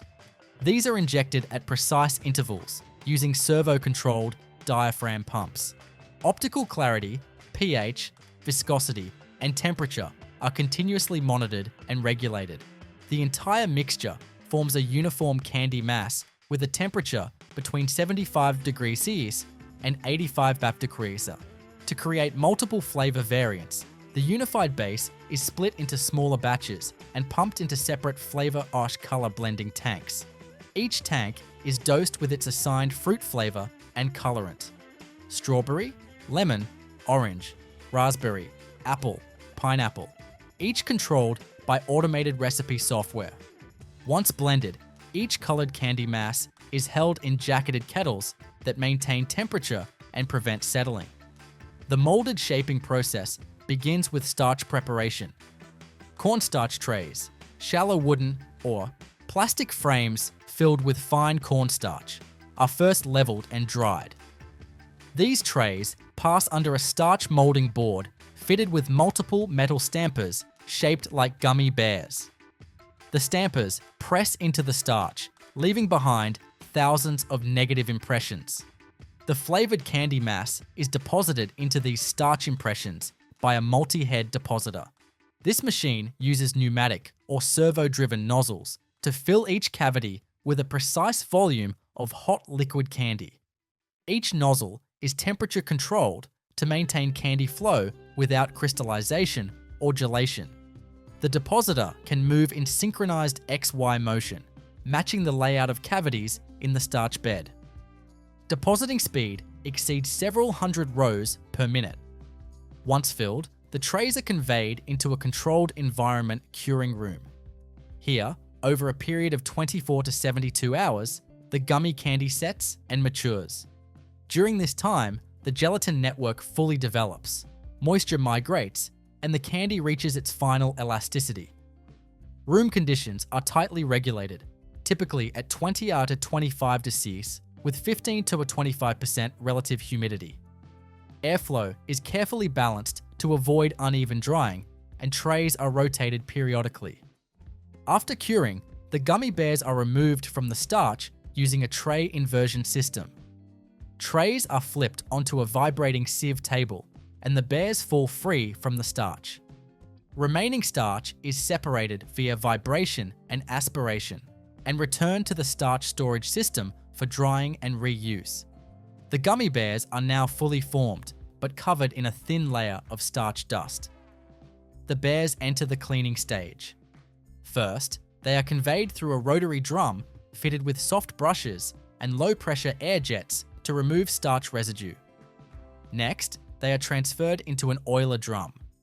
Here, the gummies tumble slowly while being misted with a thin layer of food-grade oil, such as carnauba wax or mineral oil. This coating gives them their glossy appearance, prevents sticking, and enhances mouthfeel. Rotation speed and spray intensity are precisely regulated to ensure uniform coverage. Polished gummy bears exit the oiler and are conveyed into an optical sorting system. High-resolution cameras scan each piece for size, shape, and surface defects. Bears that are deformed, broken, or discolored are identified by the vision system and removed by high-speed air nozzles. Approved pieces continue to the packaging line. Packaging is determined by product format: stand-up pouches, pillow bags, tubes, or bulk boxes. The cleaned gummy bears are weighed or counted using multi-head weighers that drop exact quantities into form-fill seal machines. These machines unwind printed plastic film, form it into bags, fill the bags with candy, and seal the top and bottom using heat-sealing jaws. Bag weights are controlled within +1 gram tolerance. Excess weight is trimmed in real time by the Wayfiller interface. Each package receives a date code, lot number, and barcode through an inkjet or laser coder. Vision systems verify the print quality, placement, and code accuracy. Improperly coded bags are automatically rejected. Finished bags are grouped by format and quantity and sent to secondary packaging. Secondary packaging uses automatic case erectors to form cardboard boxes. Robots or pneumatic arms load bags into the cases according to a stacking algorithm. Once filled, cases are sealed with hot melt glue or tape and printed with case-level traceability information. At the palletizing station, cases are stacked in predetermined patterns by robotic arms equipped with suction pads or mechanical grippers. Slip sheets are inserted to stabilize each layer. Full pallets are stretch-wrapped with tension-regulated plastic film and labeled with shipping data, including batch codes and destination tags. All stages of production are governed by programmable logic controllers. Each machine, from dissolver to depositor, oiler to packer, communicates with the central control system through industrial Ethernet. SCADA systems display real-time data, including syrup concentration, starch temperature, mold fill rate, curing status, polishing speed, and packaging counts. Environmental controls are maintained throughout. In the curing room, air handling systems monitor and adjust temperature and humidity minute by minute. In the packaging area, overpressure systems keep air clean and filtered. In mixing rooms, positive pressure and stainless steel surfaces ensure hygiene. Every equipment contact surface is food grade and cleaned using clean-in-place cycles or automated CIP skids. Hot detergent and sanitizing solution are circulated through tanks, pumps, and pipes on a scheduled cycle, verified by conductivity sensors and time logging. Ingredient traceability is enforced by barcode and RFID scanning at every stage. From glucose syrup intake to final packaging, every lot is digitally recorded and linked to each production batch. Quality control samples are pulled at each phase: post-mixing, post-curing, post-cleaning, and post-packaging, and tested for texture, color, pH, bricks, weight, and shelf life. Multi-flavor mixing is also supported. After curing, differently flavored gummy bears can be blended in programmable mixing drums. Servo-controlled gates release predetermined quantities of each variant, and slow tumbling ensures uniform distribution in every final package. Jolly Rancher hard candies are manufactured through a continuous high-temperature process that transforms raw materials into smooth, glossy, and intensely flavored glass-like confections. The production begins with the bulk handling of the base ingredients: granulated sugar, liquid glucose syrup, water, malic acid, flavor oils, colorants, and stabilizers. These ingredients are delivered in bulk: sugar in silo-fed dry transfer systems, glucose syrup in heated stainless steel tanks, and flavoring compounds in sealed drums. Each ingredient is stored under controlled conditions and introduced to the production line via automated PLC-controlled dosing systems. The process starts in the dissolving station. Granulated sugar is conveyed from silos through screw feeders into a large capacity dissolving vessel. Simultaneously, liquid glucose syrup is pumped from its storage tank into the same vessel. Water is added to reach the appropriate liquid content. High torque agitators mix the ingredients as the vessel heats, typically reaching 110 degrees Celsius. The sugar fully dissolves in the syrup, forming a thick, translucent solution. The resulting sugar-glucose solution is pumped into a high-efficiency vacuum cooker. This critical piece of equipment raises the temperature while lowering the pressure, allowing the mixture to be cooked to extremely high solids content without excessive caramelization. The syrup is boiled under vacuum to between 150 degrees Celsius and 160 degrees Celsius, reaching a final moisture content below 2%. The end product is a highly viscous, super concentrated candy mass nearing the hard crack stage on the sugar thermometer. Temperature and moisture levels are controlled by inline probes. As the candy mass reaches final cooking point, it exits the vacuum chamber under pressure and moves into a cooling and mixing table. This table is heated from below and cooled from above to bring the temperature of the mass down to approximately 120 degrees. Hot enough to remain pliable, but cool enough to allow incorporation of heat-sensitive ingredients. While the mass is still semi-fluid, malic acid, flavoring oils, and food-grade colorants are injected through precise metering pumps. These ingredients are introduced through static mixers built into the cooling table, ensuring even distribution. Each flavor variant, such as watermelon, green apple, cherry, blue raspberry, or grape, is handled in a dedicated mixing zone to prevent cross-contamination. The candy mass takes on its final color, aroma, and acidic intensity at this stage. After blending, the flavored candy mass is fed into a batch, former or continuous rope former. Inside this system, the mass is compressed and shaped into a thick rope using counter-rotating rollers. The rope is then pulled through a sizing system that gradually narrows and elongates it to a uniform diameter. Servo-controlled rollers and feedback sensors maintain consistent tension, ensuring that the candy rope holds steady dimensions along its length. As the rope advances, it enters a rotary forming die. This machine uses synchronized cavities on 2 rotating drums to cut and shape the candy rope into individual pieces. Each cavity matches the intended candy shape, a rectangular tablet with beveled edges in the case of Jolly Ranchers. As the rope is fed between the dies, individual pieces are sheared off and simultaneously molded into their final form.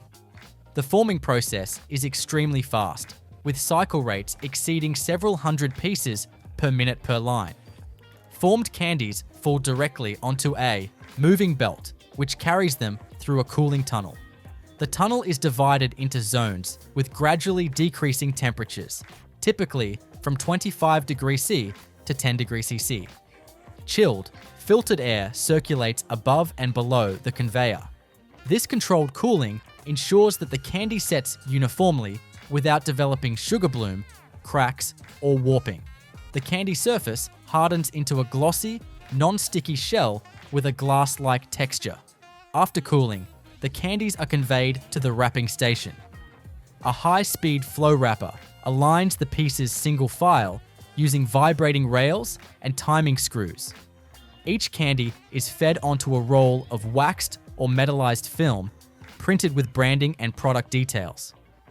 As the candy moves forward, the film is folded around it and sealed longitudinally with a heated crimping wheel. The ends are simultaneously twisted or heat sealed, depending on wrap format. Wrapping speeds often exceed 1,000 candies per minute per line. A vision system checks each wrapped candy for seal integrity, print registration, and size conformity. Cameras detect misaligned seals, unwrapped pieces, or malformed shapes. These are automatically removed from the belt using pneumatic ejectors. Approved candies continue downstream to the bulk collection point. Wrapped candies are collected and conveyed into multi-head weighers or piece-counting systems for final packaging. For bagged formats, vertical form-fill-seal machines form pouches from roll stock film, fill them with the target weight or count of candies, and seal them with heated jaws. The top and bottom seals are crimped, and a tier notch or zipper may be added depending on format. Inkjet coders print date codes and batch numbers on each bag. For assorted packs, mixing drums or belt combiners randomize candies from multiple flavor lines. Servo-controlled gates release each flavor in programmed ratios. Blending is continuous, monitored by optical sensors that track color distribution across a moving belt. After primary packaging, bags are grouped into cartons. Carton erectors form boxes from flat blanks, apply glue or tape, and receive packs via robotic pick-and-place systems. The boxes are sealed, date-coded, and labeled with product information. Each box is checked for completeness using weight sensors or barcode scanning. Cartons move to the palletizing station. Robotic arms stack cartons in interlocking patterns onto wooden or plastic pallets. Slip sheets are inserted automatically between layers to improve load stability. Once the pallet is complete, it is transferred to a stretch wrapping station. A rotating arm applies stretch film tightly around the stack. A label printer applicator places barcoded shipping labels on 2 adjacent pallet faces. Each major system, dissolvers, vacuum cookers, batch formers, rope sizers, rotary molders, cooling tunnels, wrappers, weighers, and case packers, is governed by programmable logic controllers.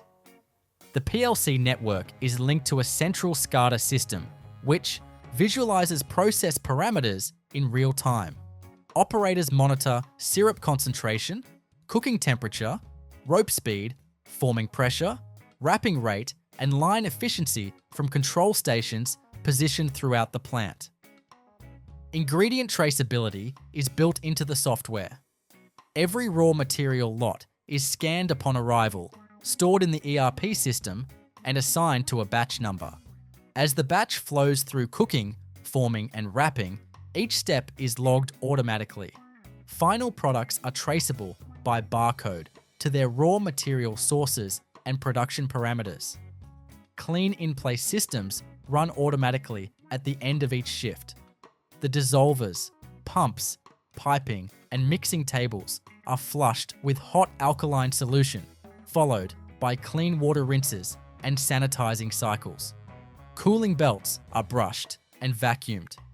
Forming dies are disassembled, cleaned manually with food-grade solvents, and reinstalled using quick clamp mechanisms. The entire factory is divided into controlled zones: raw handling, cooking, forming, packaging, and palletizing. Positive air pressure is maintained in high hygiene areas. HEPA filtration systems remove particulates from circulating air. Ambient humidity and temperature are tightly regulated, as both influence candy texture and crystallization. Factory floors are sloped for drainage and sealed with epoxy for easy sanitation. Safety systems include temperature interlocks, overpressure valves, infrared burn detectors, and emergency shutoffs across all cooking and forming zones. Machines are equipped with safety guards and light curtains. Wrapping and cutting stations include trap guards and automatic stops when foreign objects are detected. High-volume candy factories operate multiple parallel lines to meet demand. Each line runs continuously, producing tens of thousands of Jolly Ranchers per hour. Combined output can exceed 1 million pieces per shift. Candy that fails inspection or is generated during startup and shutdown is collected in a reclamation bin and disposed of or recycled in non-retail applications under controlled conditions. Jolly Rancher production is a fusion of sugar chemistry, thermal control, servo-driven precision, and automated material handling. The transformation from dry sugar to glossy hard candy involves phase change, concentration, superheating, and rapid cooling, all while maintaining tight tolerance in size, shape, and texture. The candy's signature clarity and smoothness are the result of precise cooking and air-free handling. The bite resistance and slow dissolve are dictated by gelatin-free formulation, extremely low moisture, and uniform crystal inhibition.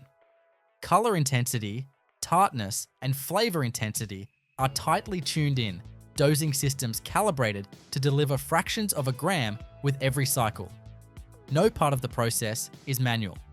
From sugar loading to pallet stacking, each action is governed by machines, motion controllers, thermal sensors, and inline verification tools. Each Jolly Rancher is cut, formed, cooled, wrapped, inspected, and packed in exact synchrony with the line's conveyor rhythm. The process is repeatable, uninterrupted, and engineered for scale.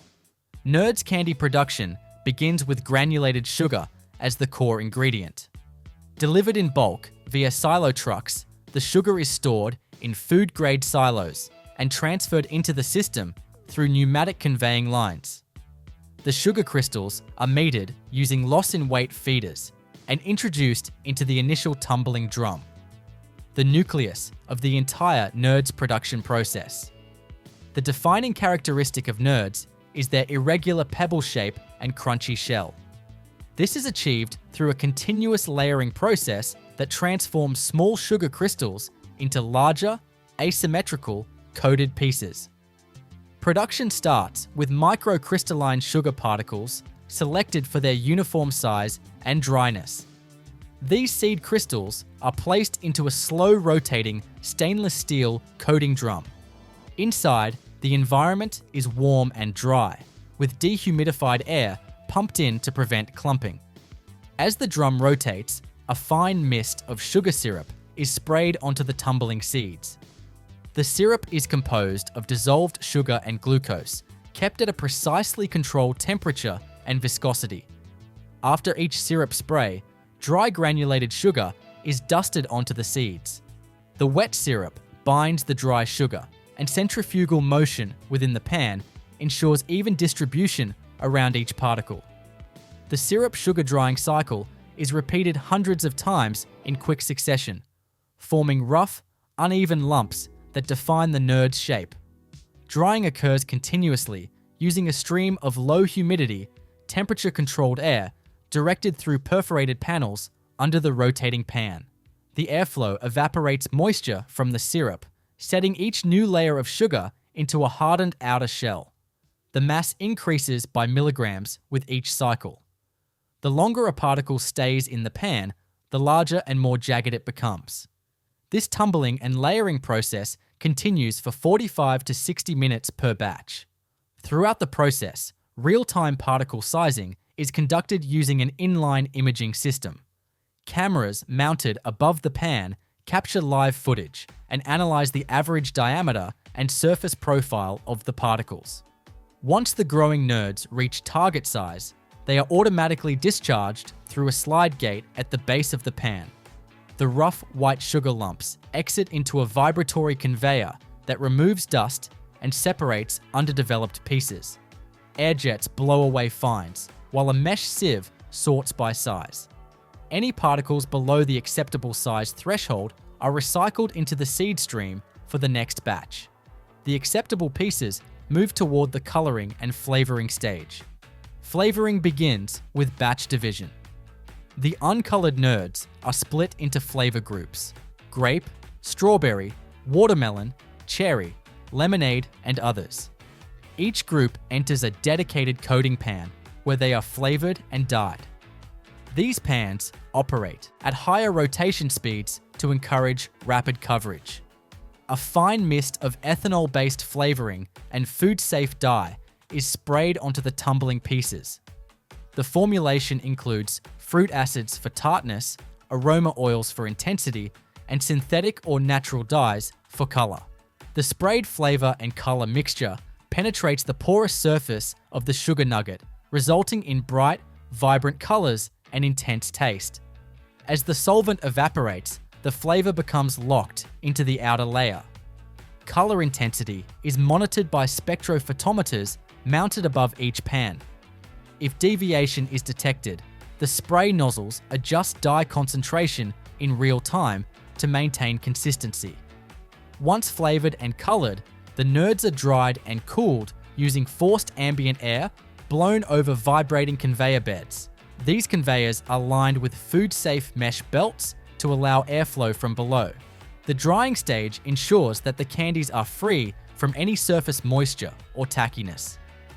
Target surface temperature falls to around 20 degrees to 25 degrees Celsius. The final coating step is polishing. Polished nerds exhibit a glossy, non-sticky exterior that resists clumping. Polishing pans, similar in structure to coating pans but lined with smooth, non-stick material, are used for this purpose. As the candy tumbles, a mixture of carnauba wax and food-grade glazing agents is sprayed in a fine mist. The pans rotate at medium speed, allowing the nerds to rub against each other and buff their outer surfaces. The process lasts around 10 to 15 minutes per batch. The polished candies pass through a second set of sifters and inspection belts. Optical sensors identify off-color pieces, misshapen forms, or oversized clusters. Air jets remove rejected items from the conveyor and send them to the waste stream.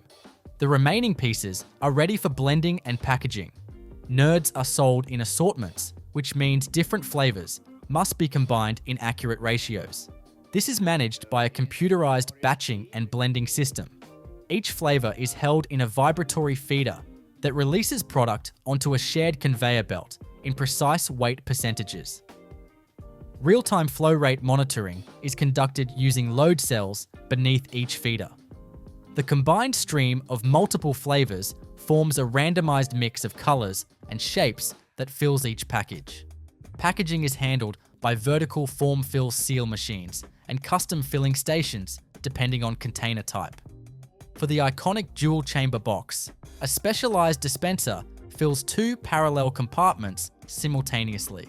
Each compartment is connected to a dedicated flavor feeder, ensuring separated streams of 2 flavors into the same package. The box is folded from flat blanks using a rotary carton former and hot melt glue is applied to the seams. A hinged paperboard flap is inserted as the opening mechanism. As the boxes move down the line, a laser coding system marks each with a production batch, date code, and serial trace number. A high-resolution vision system verifies the print quality and scans the surface for correct alignment and structural integrity. Any faulty boxes are removed by push-arm rejectors and sent to the quality hold station. For other formats, such as pouches, tubes, or novelty containers, nerds are portioned by either piece count or net weight using multi-head weighers. These machines use radial feeding trays and weigh buckets to measure out small portions with extreme accuracy. The weighed product is released into packaging film or preformed containers, sealed, and passed through metal detectors for safety compliance.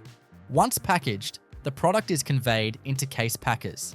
Here, robotic arms pick up individual units and place them into corrugated shipping boxes according to a preset stacking pattern.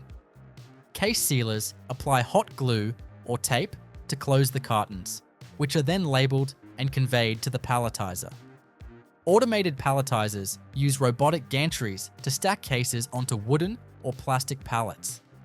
Each layer is placed with millimeter accuracy to maximize vertical and horizontal stability. Slip sheets are inserted as needed to prevent shifting during transit. Once the full pallet is stacked, it moves to a stretch wrapping station. A rotating arm applies tension plastic film to secure the load.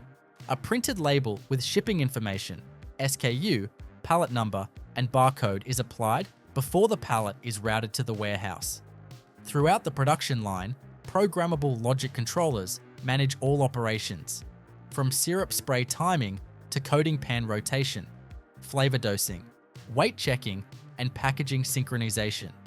A centralized SCADA system displays real-time data on batch progress, line speed, environmental conditions, and machine health. Operators can adjust parameters through touchscreen HMIs without stopping the line. Clean-in-place systems are used for syrup lines, coating pans, and mixing tanks. At shift's end or during changeovers, hot water and cleaning detergent are circulated through the spray nozzles, pipes, and pump systems. Coating pans are wiped down, and flavoring stations are flushed with ethanol to remove residues. Inspection cameras and flavor-specific tools are verified between batches to prevent cross-contamination. Air quality is maintained by HEPA filtration, especially in the syrup spray and flavor coating zones. Airlocks separate high-precision areas from packaging zones. Temperature and humidity are maintained to within +1 degree Celsius and +3% RH throughout the production floor. All surfaces are made of stainless steel or food-grade polymer, sloped for drainage and sanitized daily. Ingredient traceability is enforced from raw sugar intake to finished package output. Each micro batch of flavoring and coloring is tagged with barcodes and scanned into the production system. Every box of Nerds can be traced back to its sugar batch, flavor addition time, pan number, and packaging line. Lollipop production begins with dry granulated sugar and glucose syrup, delivered in bulk into silos and heated stainless steel storage tanks. The sugar is conveyed through screw feeders into a large dissolving vessel. Simultaneously, glucose syrup is pumped through jacketed pipelines to the same vessel. Water is introduced at a controlled rate to create the initial slurry. The temperature is raised to approximately 110 degrees, while agitators rotate to dissolve all solids. The mixture becomes a clear, homogeneous sugar solution. Once the sugar is fully dissolved, the syrup is transferred via gravity or pump into a vacuum batch cooker or a continuous candy cooker. The cooker raises the syrup's temperature to 145 degrees to 150 degrees while lowering the internal pressure. The reduced pressure allows water to boil off rapidly without degrading the sugars. The syrup thickens into a dense, high Brix mass. Sensors monitor real-time concentration and adjust heat and vacuum accordingly to maintain the target range, typically 98 99% solids. The cooked candy mass exits the vacuum chamber through a heated outlet, either dropping onto a stainless steel cooling table or into a rotary kneading kettle. On the cooling table, scraper arms fold the mass over itself as it cools. Inside the kettle, mixing paddles rotate at set intervals. The temperature drops gradually to about 90-degree cooks. At this stage, flavor oils, acids, colorants, and emulsifiers are added. Dosing pumps inject precise volumes of ingredients based on the batch weight. Mixing paddles distribute the additives evenly throughout the mass while avoiding air entrapment. If a layered or dual-color lollipop is being produced, the candy batch is divided into separate portions. Each portion is flavored and colored independently in separate kettles. A heating jacket maintains each portion at a stable working temperature. When ready, the portions are loaded into a batch former that can extrude them side by side or swirl them together during the rope formation process. Once mixing is complete, the candy is transferred to a rope sizer. The mass is fed into the machine and drawn through a series of sizing rollers that reduce and elongate the bulk mass into a continuous rope of uniform diameter. Each roller pair incrementally reduces the thickness while maintaining roundness. Servo-driven rollers and load cells ensure tension remains steady along the entire length. Inline cameras monitor the rope diameter within plus 0.5 mm tolerance. As the rope advances, it enters the forming section. Here, it is pulled into a rotary die forming machine. This system consists of two steel rollers with precision-cut cavities. As the rope enters the nip point, a stick is inserted from below by a mechanical arm into the soft mass at the exact moment of compression. The die cavities close, shearing the candy rope and forming the lollipop head around the stick simultaneously. Sticks are fed from a vertical hopper onto a horizontal conveyor where they are spaced using star wheels.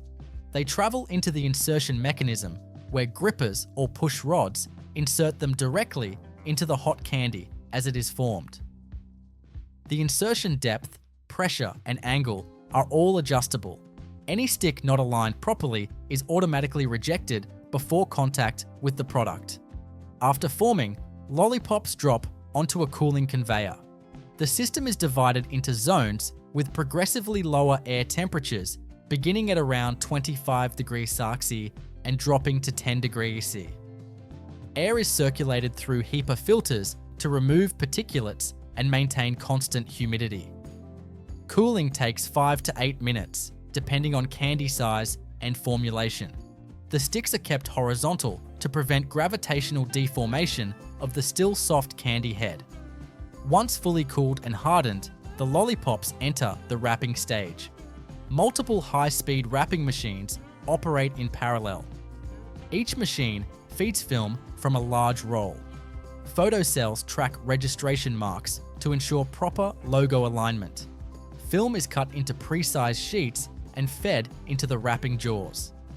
Lollipops arrive single file via guide rails and timing screws. As each piece enters the wrapping section, it is met with a film sheet. The candy is centered on the wrapper, and the machine either twist wraps the film at both ends or folds it around the head and seals it with heated jaws and pressure rollers, depending on the wrap style. Speeds reach up to 800 lollipops per minute per machine. Sensors verify the presence of each stick and confirm film seal integrity. If a lollipop is missing a stick, misaligned, or improperly sealed, it is rejected via an air blast or servo diverter. Properly wrapped lollipops are conveyed to a grouping area where they are accumulated for final packaging. Packaging varies depending on format. Some lollipops are bagged in high-speed, vertical form-fill seal machines. The wrapped candies drop into vibratory feeders that portion them into buckets. Buckets empty into a forming tube where plastic film is formed into a bag, filled, and sealed on the top and bottom. Sealing jaws cut and compress the film simultaneously, producing a finished pouch. For tray packs, lollipops are grouped into clusters using a belt divider. Robotic arms or pushers load fixed quantities into cardboard trays or blister packs. Cartoning machines erect the trays, insert the product, and apply hot melt adhesive to seal the cartons shut. Inkjet or laser printers mark each pack with batch codes and expiration dates. Cartons flow to a case packer, where they are grouped and packed into master cartons. Mechanical arms fold the outer box and glue or tape the flaps. These boxes are stacked in layers on pallets by robotic palletizers. The system alternates stack orientation by layer for load stability. Slip sheets are inserted between layers by a vacuum picker. When the pallet is complete, it transfers to a stretch wrapper. A rotating arm or turntable applies a pre-stretched plastic film around the pallet. Wrapping parameters are adjusted based on pallet height, product weight, and load configuration. Once wrapped, each pallet receives a barcode label and is conveyed to the shipping dock. All stages of lollipop production are managed by programmable logic controllers. Every machine, cookers, rope sizers, forming presses, stick inserters, wrappers, and palletizers is integrated into a plant-wide SCADA system. Operators monitor real-time metrics, including syrup concentration, rope tension, cutter timing, seal temperature, stick depth, wrapping accuracy, packaging speed, and output count. Cooking systems are equipped with conductivity probes and pressure sensors. These devices ensure consistent cooking profiles by regulating steam pressure, vacuum levels, and temperature. Flow meters control syrup and water ratios during dissolving. In the cooling tunnel, temperature and humidity sensors maintain conditions within tight limits to avoid surface cracks or bloom on the hardened candy. Line synchronization is maintained through encoder feedback. Rope feed rate, die rotation, and stick timing are adjusted in real time to prevent drift or misalignment. High-speed cameras inspect each lollipop post-forming for symmetry, stick centering, and surface quality. A quality control logic system tracks defect rates and triggers maintenance if thresholds are exceeded. For striped lollipops, colored candy masses are co-extruded through a color stacking head before entering the rope sizer. Stripes are achieved by arranging differently colored masses side by side or spiraling them with twist control. Layer geometry is controlled by adjusting feed angles and rotation during rope pulling. Dual flavor or filled lollipops use concentric forming.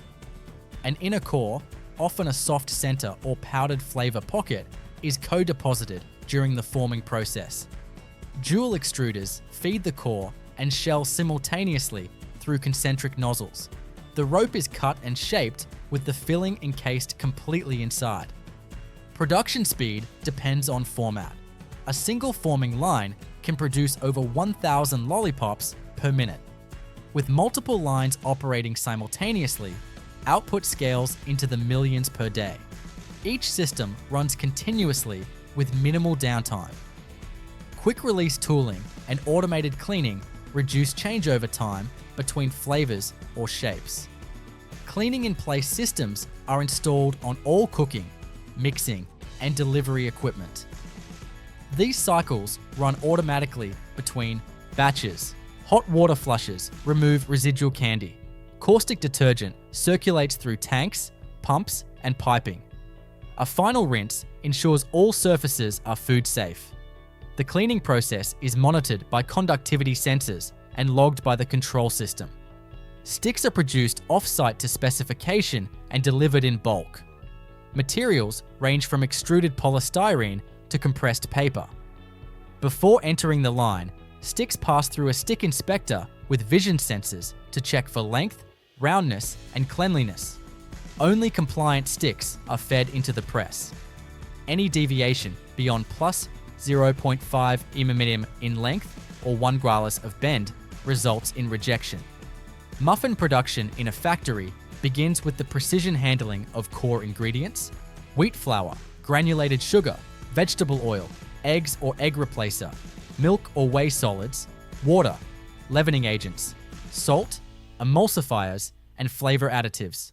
All dry materials arrive in super sacks or silo-fed bulk containers.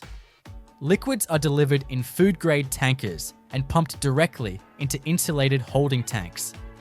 Ingredient feeding systems are automated with load cell-equipped silos, volumetric dosing hoppers, and inline mass flow meters that measure and control exact quantities in real time. The mixing process starts in a large-scale planetary or horizontal mixer. Flour is fed from silos through enclosed pneumatic lines. Sugar is metered in by screw feeders. Liquid components, including water, oils, eggs, and emulsifiers, are introduced from jacketed tanks through pressurized dosing pumps.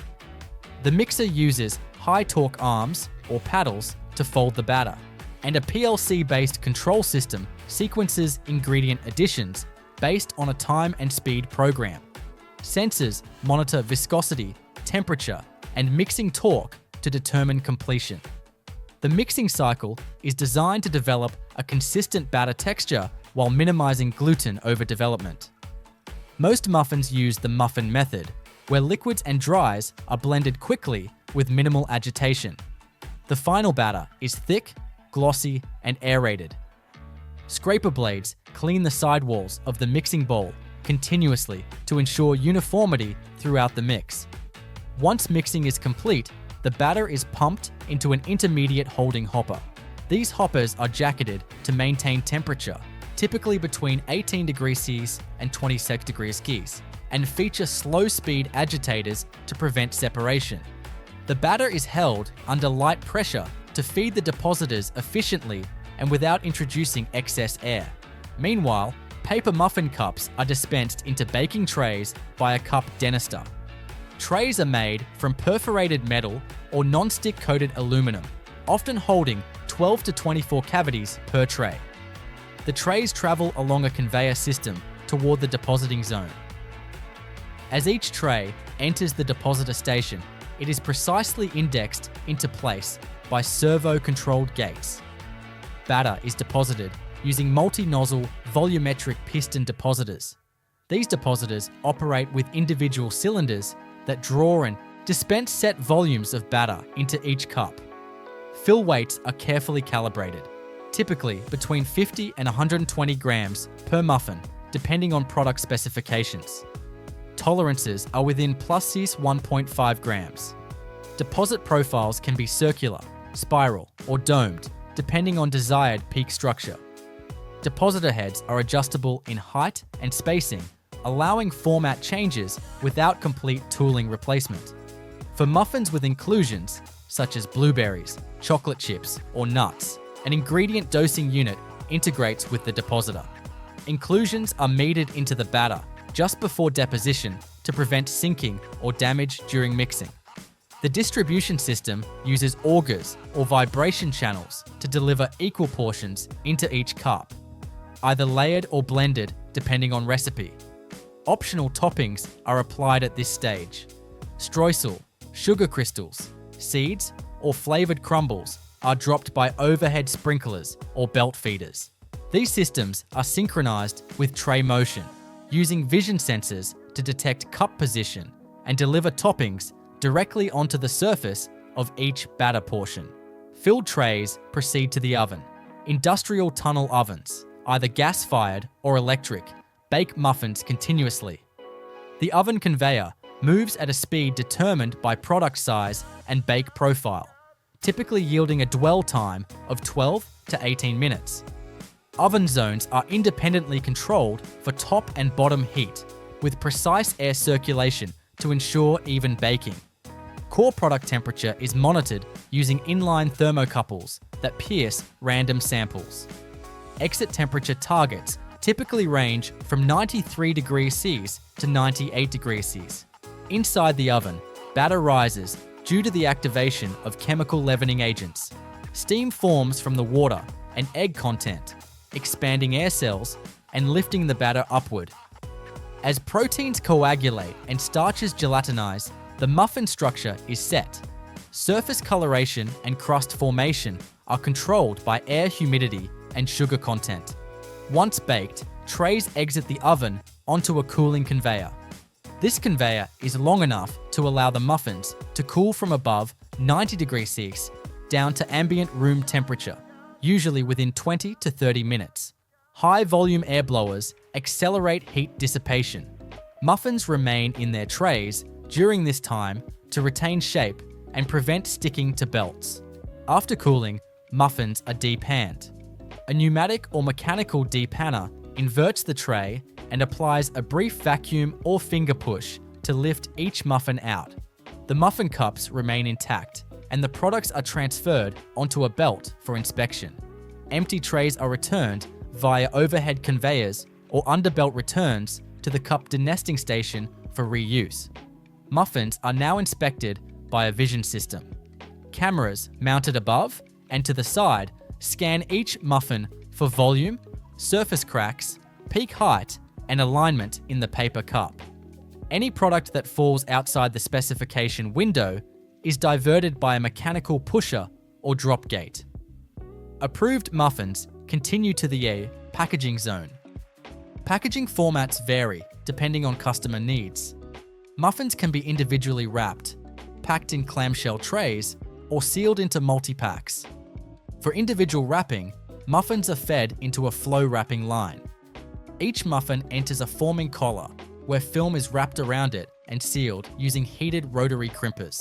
Longitudinal and cross seals are made with controlled temperature and pressure. Speeds can reach up to 300 muffins per minute per line.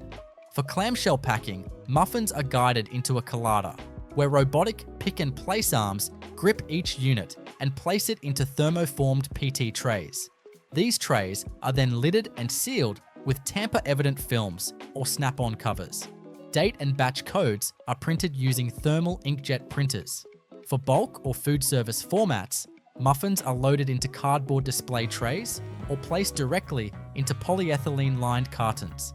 Cartons are erected from flat blanks using a box erector. Muffins are loaded in rows, either manually assisted or robotically, and the carton is then closed with hot melt adhesive and conveyed toward the palletizer. At the palletizing station, robotic arms equipped with vacuum grippers or mechanical forks stack cartons onto wooden or plastic pallets. Patterns are selected based on case size and distribution route. Slip sheets are inserted every few layers for stability. Finished pallets are stretch wrapped by a rotating arm system and labeled with barcodes and shipping data. All production steps are integrated into a plant-wide control system. Programmable logic controllers coordinate each machine, while SCADA systems provide real-time data on batch progress, line speed, machine temperature, deposit weight, oven humidity, and output count. Operators monitor the entire line from centralized terminals, adjusting set points and diagnosing faults without stopping the process. Ingredient traceability is managed through automated lot tracking. Each ingredient batch is scanned upon entry and linked digitally to every production batch. Finished goods are barcoded and traced back through mixing, depositing, and baking history. If a deviation occurs, the system flags affected pallets and isolates them immediately. Cleaning is performed through a mix of clean in place and clean out of place protocols. Mixing tanks, pipes, depositors, and pump systems are flushed with alkaline detergent followed by a hot water rinse. Baking trays and conveyors are cleaned with steam or dry brushing. Nozzle heads and sensor lenses are wiped with food-safe solvent solutions. Environmental conditions are tightly controlled. The mixing room is temperature stabilized to avoid batter inconsistency. The depositing area uses filtered air to keep particles off open trays. Oven exhaust is captured and scrubbed. Packaging areas are overpressurized with filtered air to minimize dust entry. Air knives and vacuum hoods remove crumbs during transfer points. If muffins are frozen, post-production, they are conveyed directly into a spiral freezer. Cold air at 35 degrees Celsius rapidly reduces product temperature to below 18 degrees Celsius within 30 minutes. Frozen muffins are then flow-wrapped or shrink-wrapped in bulk, palletized, and moved into cold storage. The entire process is timed to avoid moisture condensation and surface bloom. Shape consistency is enforced at multiple stages. During depositing, laser sensors measure batter height. Post-baking, peak height and crown diameter are scanned optically. Deformed or underfilled units are rejected before reaching packaging. Automated systems collect real-time statistics to maintain statistical process control. The production line is modular. Deposit heads, paper cup sizes, and topping applicators can be changed within minutes. Oven belts, mixing times, and wrap formats are selected through the control interface. Recipe memory allows for instant switchovers without manual recalibration. Muffin factories operate continuously, running multiple shifts with minimal stoppages. High-volume lines produce tens of thousands of muffins per hour. Every unit is created through thermal transformation, timed chemistry, pneumatic forming, and servo-synchronized packaging. Every process step is calibrated, controlled, and monitored to meet exact physical and sensory specifications. The factory production of chocolate chip cookies begins with the bulk delivery of essential raw ingredients. These include wheat flour, white and brown sugars, vegetable shortening or butter substitute, liquid eggs or pasteurized egg products, chocolate chips, leavening agents, salt, emulsifiers, water, and flavorings such as vanilla. Dry ingredients like flour and sugar arrive in super sacks or silo containers and are transferred pneumatically or via screw conveyors into batching silos. Liquid ingredients are stored in temperature-controlled stainless steel tanks connected to dosing lines. Chocolate chips are stored in insulated bins and gently agitated to prevent compaction or melting.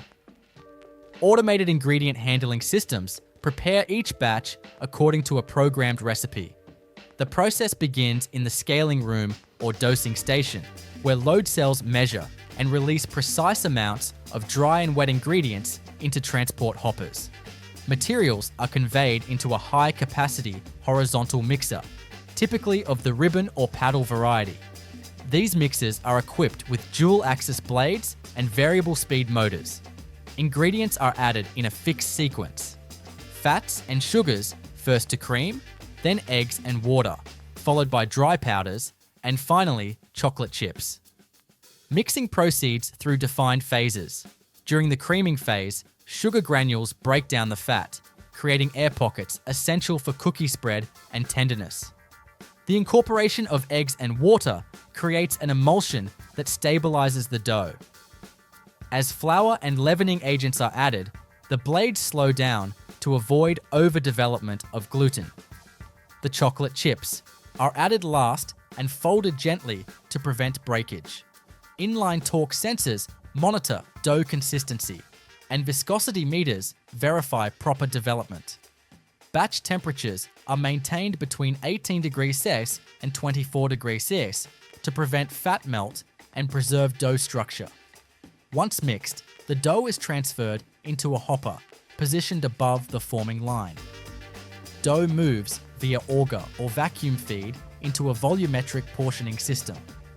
A rotary cutter or wire cut depositor divides the dough into individual pieces, each weighing between 25 and 50 grams, depending on the product specification.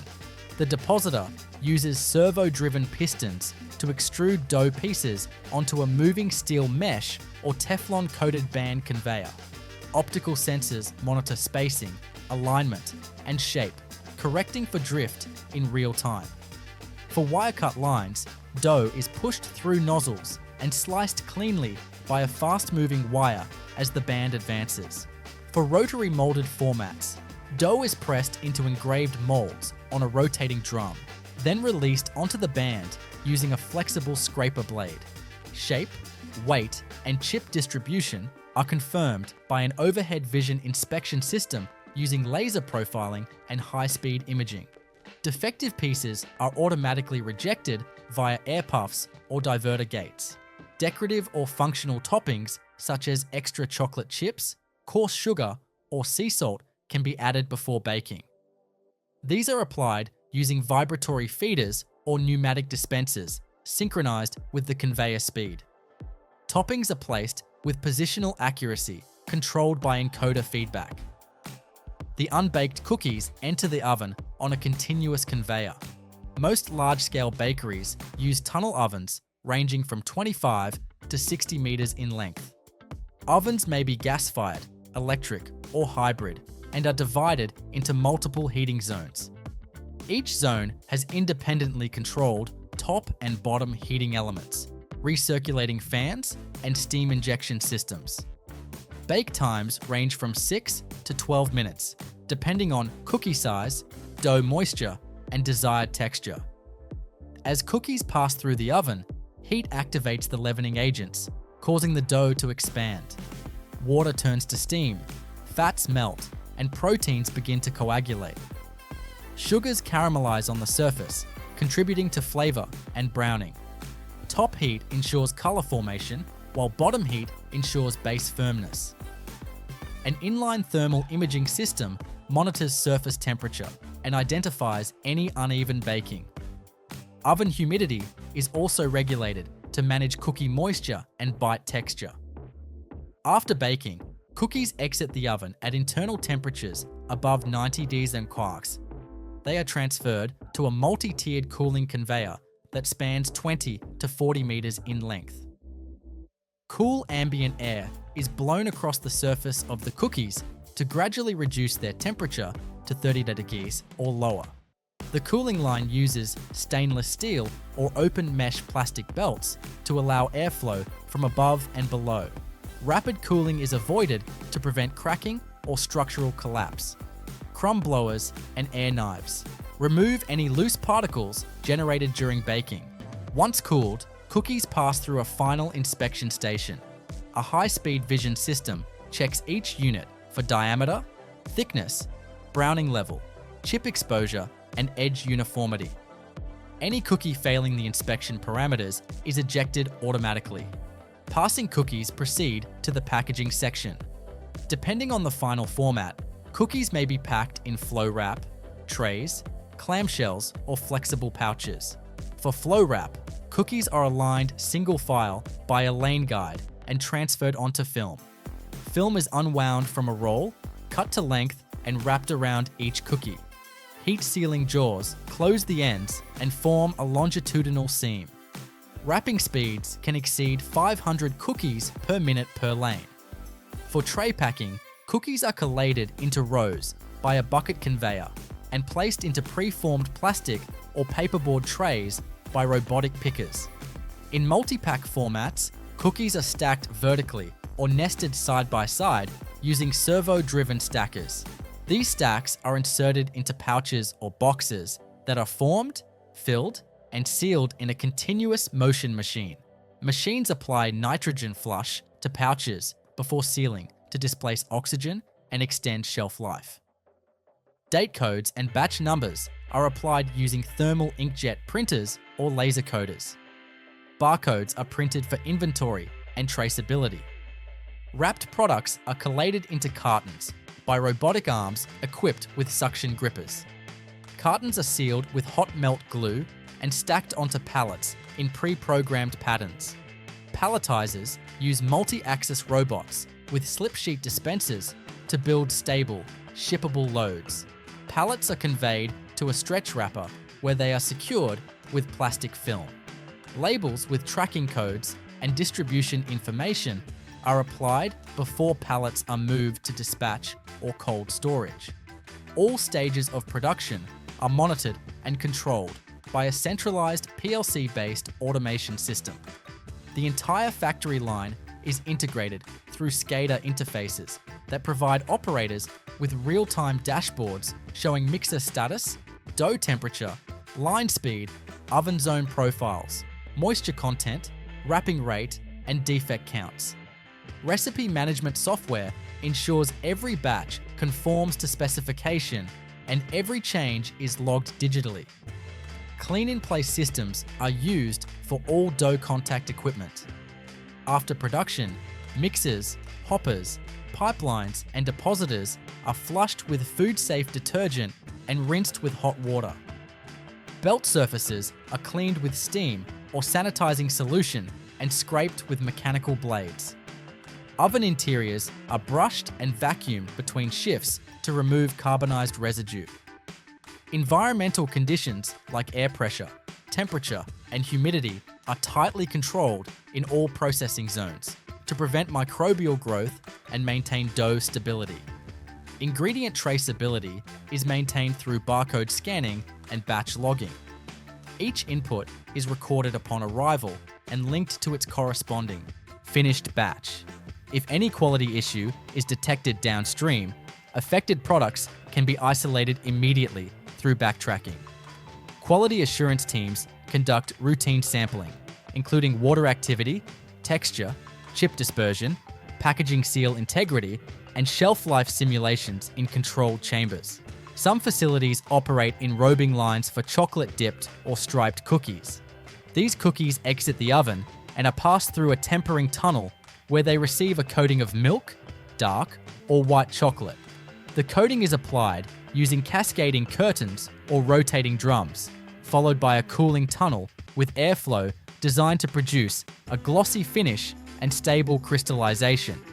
Other variants include filled cookies, where dough is extruded with a central cavity filled with chocolate paste, caramel, or fruit gel. These are formed using a co-extrusion head that aligns both dough and filling. The filled ropes are cut by guillotine or rotary blades and shaped prior to baking. Additional vision inspection ensures filling is centered and not leaking. Lindt chocolate is produced in a tightly structured factory process that begins with the transformation of raw cocoa beans into ultra-fine, smooth, and creamy chocolate using specialized machines, proprietary techniques, and finely tuned timing sequences that preserve the delicate flavors of cocoa while eliminating bitterness and grit.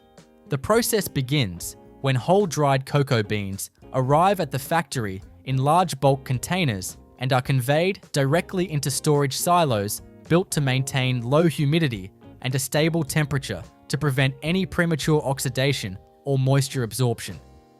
From these silos, the beans are measured out by weight and directed into a cleaning unit where vibrating screens, air classifiers, and magnetic separators remove stones, dust, string, and any foreign matter so that only clean beans proceed to the next step.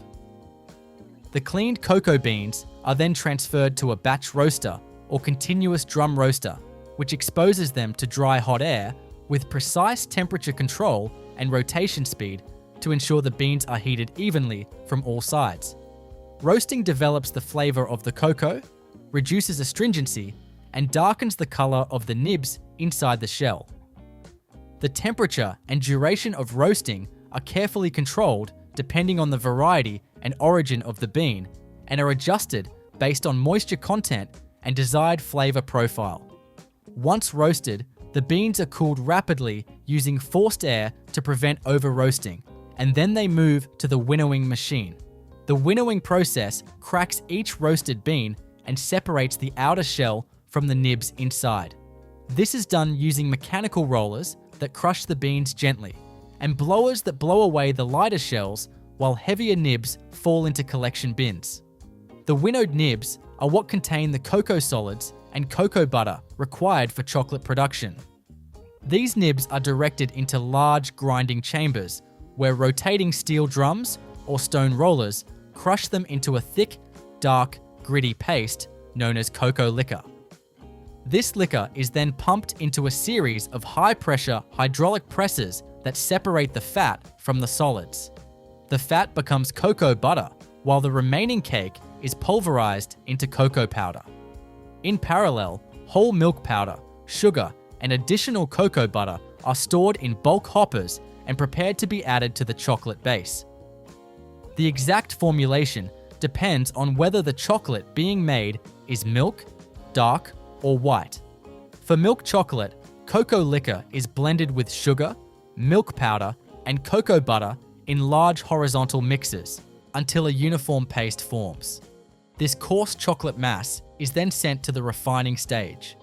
Refining involves passing the chocolate paste through a sequence of steel rollers that reduce particle size. Each roller set progressively narrows the gap, crushing sugar crystals and milk particles until they are reduced to between 15 and 20 microns. This ultra-fine particle size is critical for the mouthfeel of Lindt chocolate, ensuring there is no graininess when the chocolate melts on the tongue. The refined chocolate then moves to the conching stage, which is one of the defining steps in Lindt production. Conching is done in elongated mixers called conches that slowly knead the chocolate at elevated temperatures, typically between 45 and 80 degrees Celsius, for several hours or even days, depending on the recipe. The purpose of conching is to develop flavor and texture. During this phase, volatile acids and off flavors are driven off by heat and agitation, while the friction created by the mixing reduces viscosity and smooths the fat dispersion. This stage also transforms the aroma profile, eliminating any lingering bitterness or sharp notes and rounding out the flavor. In Lindt's process, conching is considered both a science and an art, and the parameters are adjusted delicately to reflect the cocoa origin, sugar type, and desired smoothness. Once the chocolate mass has reached the optimal flavor and flow characteristics, it is transferred to tempering machines. Tempering is a controlled heating and cooling cycle that aligns the cocoa butter crystals into a stable form, known as form Vi. This ensures that the finished chocolate will have a glossy finish, a crisp snap, and will not develop bloom or grayish streaks over time. In the tempering machine, the chocolate is first heated above the melting point of all cocoa butter crystals, then cooled to a point where only form 5 can reform, and finally reheated slightly to working temperature. During this process, precise control of temperature and agitation is vital. Tempered chocolate is now ready for molding or enrobing. For bar production, tempered chocolate is poured into polycarbonate molds, which are vibrated on automated shakers to remove air bubbles and allow the chocolate to settle evenly into every corner. The molds are then passed through cooling tunnels, where cold air gradually lowers the chocolate temperature until it sets and solidifies. For filled chocolates or truffles, the molds may first receive a thin shell of chocolate, which is cooled and then filled with soft centers like ganache, praline, or liqueur before being sealed with more chocolate and cooled again. Once the chocolate has solidified, the molds are inverted and gently flexed by mechanical arms or vibration plates to release the bars or pieces. These are conveyed through a final inspection area where high-speed cameras and vision systems scan for imperfections such as broken corners, air pockets, or deformed logos. Defective. Pieces are rejected automatically, and perfect pieces proceed to wrapping. Wrapping is tailored to the product type. Lindt bars are typically wrapped in foil, followed by an outer paper sleeve. Machines cut foil to precise dimensions, fold it tightly around each bar, and then apply the paper wrapper using hot glue or pressure-sensitive rollers. Filled chocolates and balls are often wrapped in twisted foil ends or sealed flow packs using high-speed rotary packaging machines. Each wrapped unit is date-coded and batch-labeled for traceability. The wrapped chocolates are grouped into cartons by robotic arms that use suction cups to pick and place items into retail display boxes or shipping trays. Cartons are sealed, labeled, and palletized on automated stations where stretch wrap secures the load for transport. Pallets are scanned, assigned barcodes, and stored in climate-controlled warehouses to preserve flavor and appearance. The ambient temperature is maintained between 15 and 18 degrees Celsius with low humidity to prevent sugar or fat bloom from forming. Throughout the entire process, every parameter, from roast temperature to conche duration to tempering curve, is logged and monitored by a central control system. Inline sensors track viscosity, temperature, and particle size, while samples are pulled regularly for lab testing. These lab tests include moisture content, flow behavior, flavor analysis, and crystal structure confirmation to ensure the chocolate meets Lindt's quality standards. Chocolatiers also perform sensory evaluations, tasting samples for balance, aroma, melt, and finish. Hygiene and cleaning are equally critical in the production line. Chocolate making equipment is cleaned between product changes using melted cocoa butter flushes, which push out remnants of previous batches, followed by food-grade detergent cycles and high-pressure rinse systems. All cleaning is validated with swabs and lab tests to prevent flavor, cross-contamination, and microbial growth. In factories producing multiple chocolate types, changeovers are scheduled with precision to minimize downtime. Dark chocolate lines are usually run first, followed by milk, and then white chocolate, since darker varieties are more difficult to flush from equipment. Any chocolate not meeting specification during changeover is reworked or diverted to non-retail uses. Each ingredient in Lindt chocolate is treated with care. Sugar is milled to uniform crystal size and stored in dry silos with dehumidifiers. Milk powder is kept in oxygen barrier bags to preserve freshness. Cocoa butter is melted and filtered through fine mesh screens to remove impurities before blending. Even inclusions like nuts or fruit are roasted or candied on site to preserve their crunch and freshness. And they're added via gravity feeders that deposit precise amounts into the mold as chocolate flows in. The finished product that arrives on shelves results from a careful sequence where every gram of chocolate has passed through dozens of machines, heat cycles, mixing steps, and quality gates to guarantee it matches Lindt's profile for shine, snap, aroma, and flavor.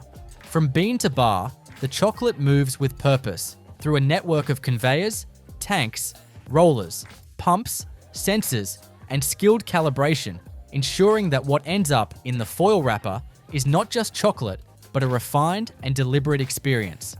Hershey's chocolate is manufactured through a large-scale factory process that transforms raw agricultural ingredients into solid molded chocolate bars, using a continuous sequence of heating mixing, refining conching, tempering molding, and packaging that is engineered for consistency, scale, and shelf life. The process begins with the intake of whole, dried fermented cocoa beans that are sourced in bulk and delivered in freight containers to the processing facility, where they are offloaded using vacuum conveyors or bulk tipping systems into steel silos designed for moisture protection and temperature stabilization, so the beans are kept in ideal condition before production begins. From these silos, the beans are moved into a cleaning station where mechanical sieves, air separators, and magnetic traps remove foreign matter such as twigs, dust stones, and bits of string. And the cleaned beans then enter large batch roasters or continuous flow roasting drums where hot air is circulated through the rotating chamber to heat the beans evenly and activate the chemical changes responsible for chocolate flavor and aroma. The exact roasting temperature and time are carefully controlled to vary the flavor strength depending on the blend being produced, and the roasted beans are then cooled quickly using forced air or vacuum systems to lock in the desired profile and prevent overdevelopment. Next, the cooled roasted beans pass through a cracking and winnowing machine where roller blades break the shells apart, and airflow systems separate the lighter papery husks from the heavier cocoa nibs, which contain the actual cocoa solids and cocoa butter required for chocolate production. The separated nibs are collected and sent to grinding chambers, where heavy granite rollers or steel grinders crush them into a thick, dark paste known as chocolate liquor, which is not alcoholic, but simply refers to the pure ground state of cocoa solids suspended in their own fat. At this stage, the chocolate liquor is held in heated storage tanks where it can be separated into cocoa butter and cocoa solids if necessary, using hydraulic presses or used directly in chocolate mass formulation. The chocolate base used for Hershey's milk chocolate typically includes chocolate liquor, sugar milk, powder, cocoa butter, and sometimes emulsifiers to improve flow properties. And in this stage, these raw materials are measured precisely using load cells and volumetric dosing systems before being transferred into industrial blenders where they are mixed at high speeds into a coarse brown paste. The sugar crystals are still relatively large at this point, and the milk powder has not fully hydrated, so the mixture is lumpy and thick. But the goal of this step is to distribute the ingredients uniformly before refining. The refining process consists of passing the chocolate paste through a 5-roll mill or similar refining system which crushes and shears the mixture repeatedly until all particles are reduced to between 15 and 20 microns in size, which is below the threshold of perception on the human tongue and is responsible for the smooth texture of finished chocolate. The refined powdery mass exits the rollers as dry flakes, which are collected and fed into large conching vessels, which are long horizontal mixers with heavy paddles that knead the chocolate continuously while applying gentle heat. Conching is one of the most important steps in the process and can last from several hours to a full day, depending on the batch size and the desired flavor characteristics. And during conching, the frictional heat softens the cocoa butter, allowing it to coat sugar and milk particles completely, while the mixing action evaporates unwanted volatile acids that contribute bitterness and also promotes chemical bonding between ingredients that gives chocolate its rounded flavor and creamy mouthfeel. In Hershey's process, this stage may include the addition of flavor compounds or the use of proprietary heating profiles that contribute to the distinctive, sweet, slightly tangy note associated with their milk chocolate. After conching, the now liquid chocolate mass is pumped through a fine mesh filter to remove any remaining solids and then enters the tempering system, which is a temperature-controlled series of heat exchangers and holding tanks that bring the chocolate through a controlled heating and cooling cycle designed to stabilize the cocoa butter crystals into the desired form V structure, which provides gloss snap and resistance to fat bloom. The tempering process requires careful monitoring of viscosity temperature, shear rate, and time to produce a chocolate that will remain stable during storage and distribution. Once tempered, the chocolate is moved into the molding line where it is dispensed into bar molds, using precise portioning heads that fill each cavity to the exact weight required. And the filled molds are shaken on vibrating tables to eliminate air bubbles and ensure even distribution of the chocolate across the mold.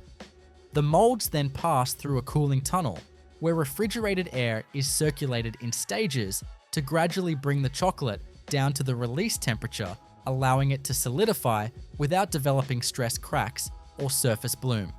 When the chocolate has fully set, the molds are inverted and the bars are ejected using mechanical arms or flexing systems that pop the finished bars onto conveyor belts for inspection. Every bar passes under a series of vision systems that scan for surface defects, broken edges, misaligned logos, or irregular thickness, and any bar that fails inspection is automatically diverted for rework. Acceptable bars move forward to the wrapping section, where high-speed machines fold foil or film around each piece and seal it using heat or pressure depending on the packaging format. Paper sleeves or cardboard cartons are then applied and printed with product information barcodes and expiration dates using inline inkjet or laser printers. Wrapped bars are grouped into shipping cases by robotic packing arms and loaded onto pallets, which are stretch wrapped and labeled for traceability before being moved into temperature-controlled storage rooms maintained between 15 and 20 degrees Celsius to preserve texture and flavor. From this point, the bars are distributed through refrigerated trucks or ambient carriers depending on shelf life and destination requirements. In parallel with production, The entire process is monitored by sensors that record key data at every stage, from ingredient weight and tank temperature to roller pressure and mold cavity fill speed. And this data is fed into a centralized quality control platform that logs all production variables and triggers alerts if any parameter drifts outside the approved range. Quality assurance teams sample bars from each batch and test them in laboratories for moisture content, melt profile, flavor, strength, hardness, and microbiological stability. And these tests ensure that every bar maintains the same quality level regardless of where or when it is produced. All equipment used in the chocolate production line is constructed from food-grade stainless steel and is subject to strict sanitation protocols between product runs.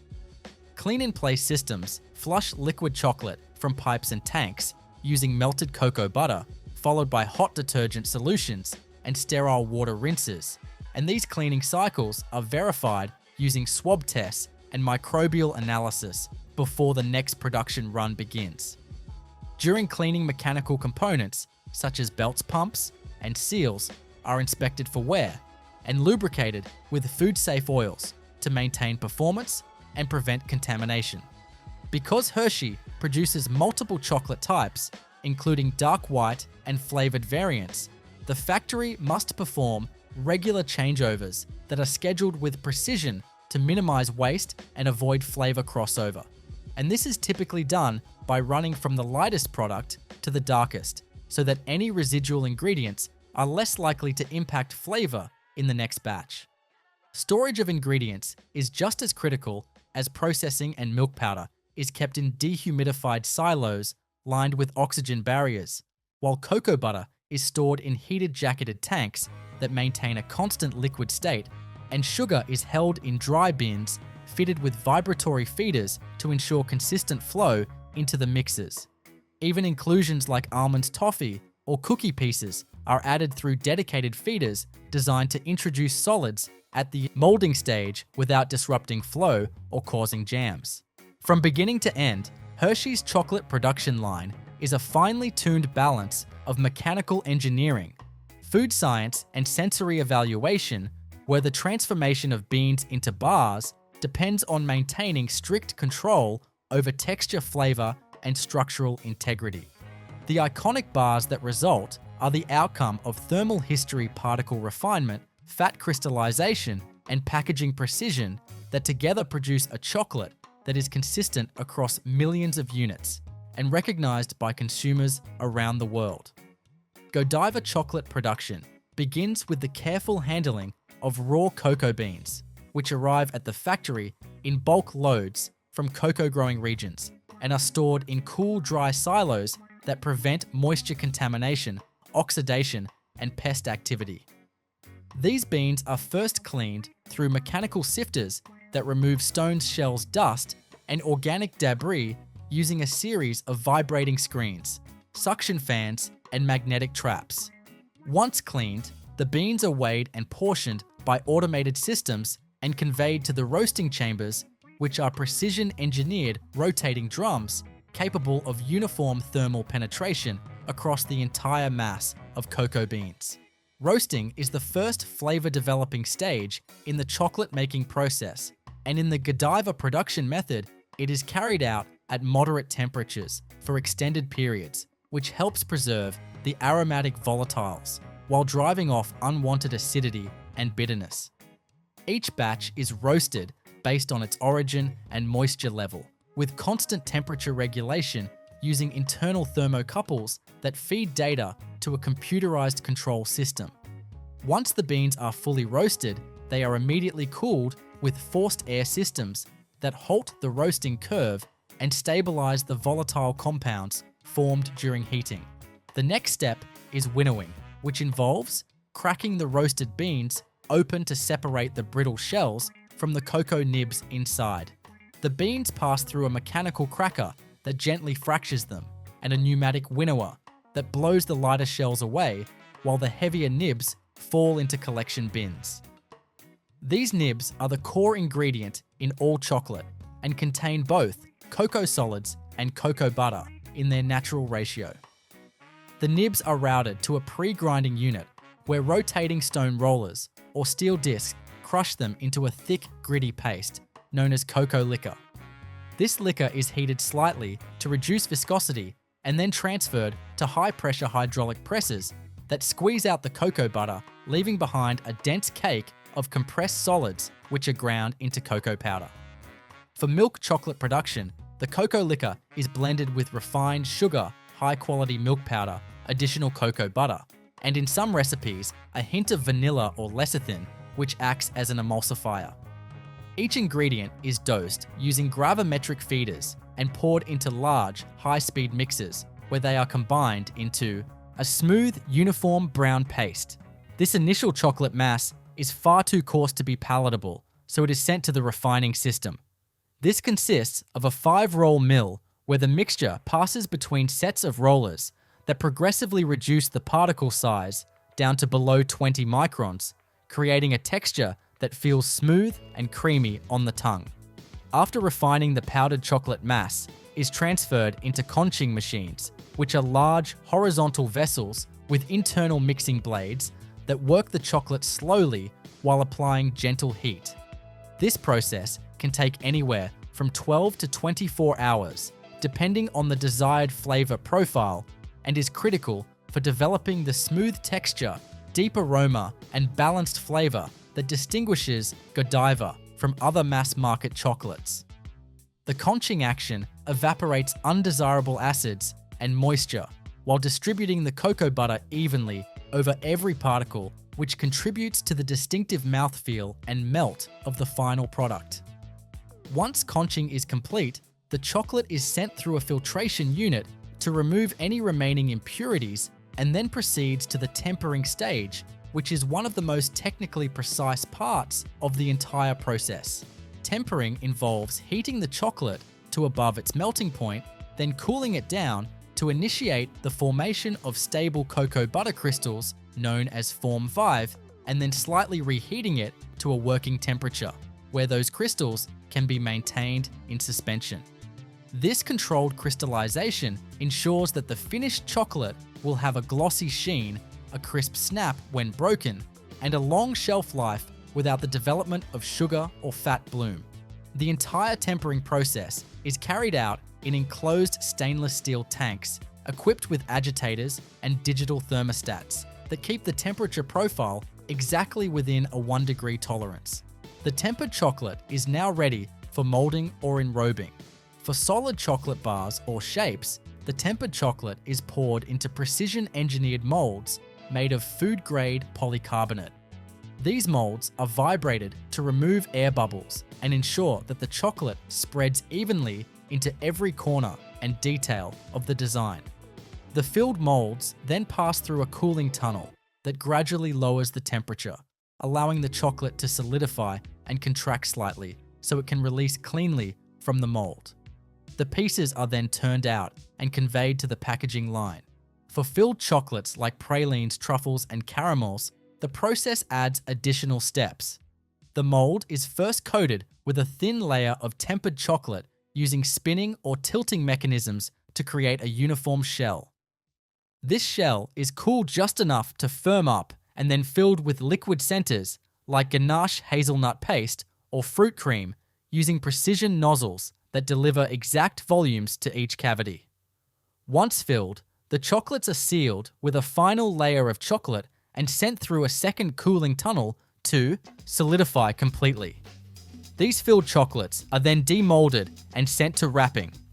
Enrobed chocolates, such as chocolate-covered nuts or biscuits, are passed on a conveyor belt under a waterfall of tempered chocolate where they are coated completely and pass under a vibrating plate that ensures even coverage and allows excess chocolate to drip off.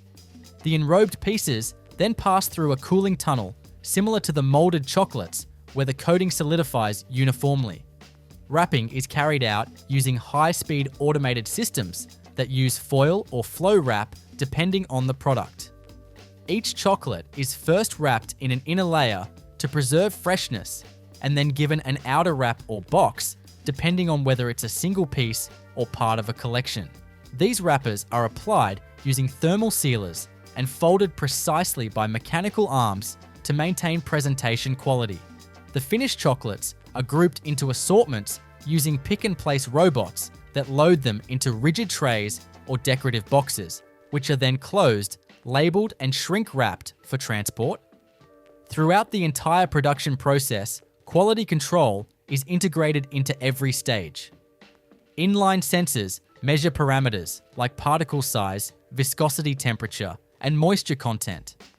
Random samples are taken and tested for flavor consistency, flow behavior, microbiological safety, and visual appearance. Each batch is tracked from bean to box using barcode systems and digital batch records, which allow full traceability and accountability. Any deviation from the strict specifications results in automatic rejection and investigation to maintain the high quality associated with Godiva. Packaging lines are designed not only for speed, but also for delicate handling. Chocolates are not simply dropped into boxes, but placed gently by grippers or vacuum arms to prevent any scuffing or deformation. Seasonal and limited edition boxes are assembled by dedicated packaging stations that include decorative inserts, gold leafing, or ribbon application, all of which are coordinated with the central production database to match inventory with demand forecasts.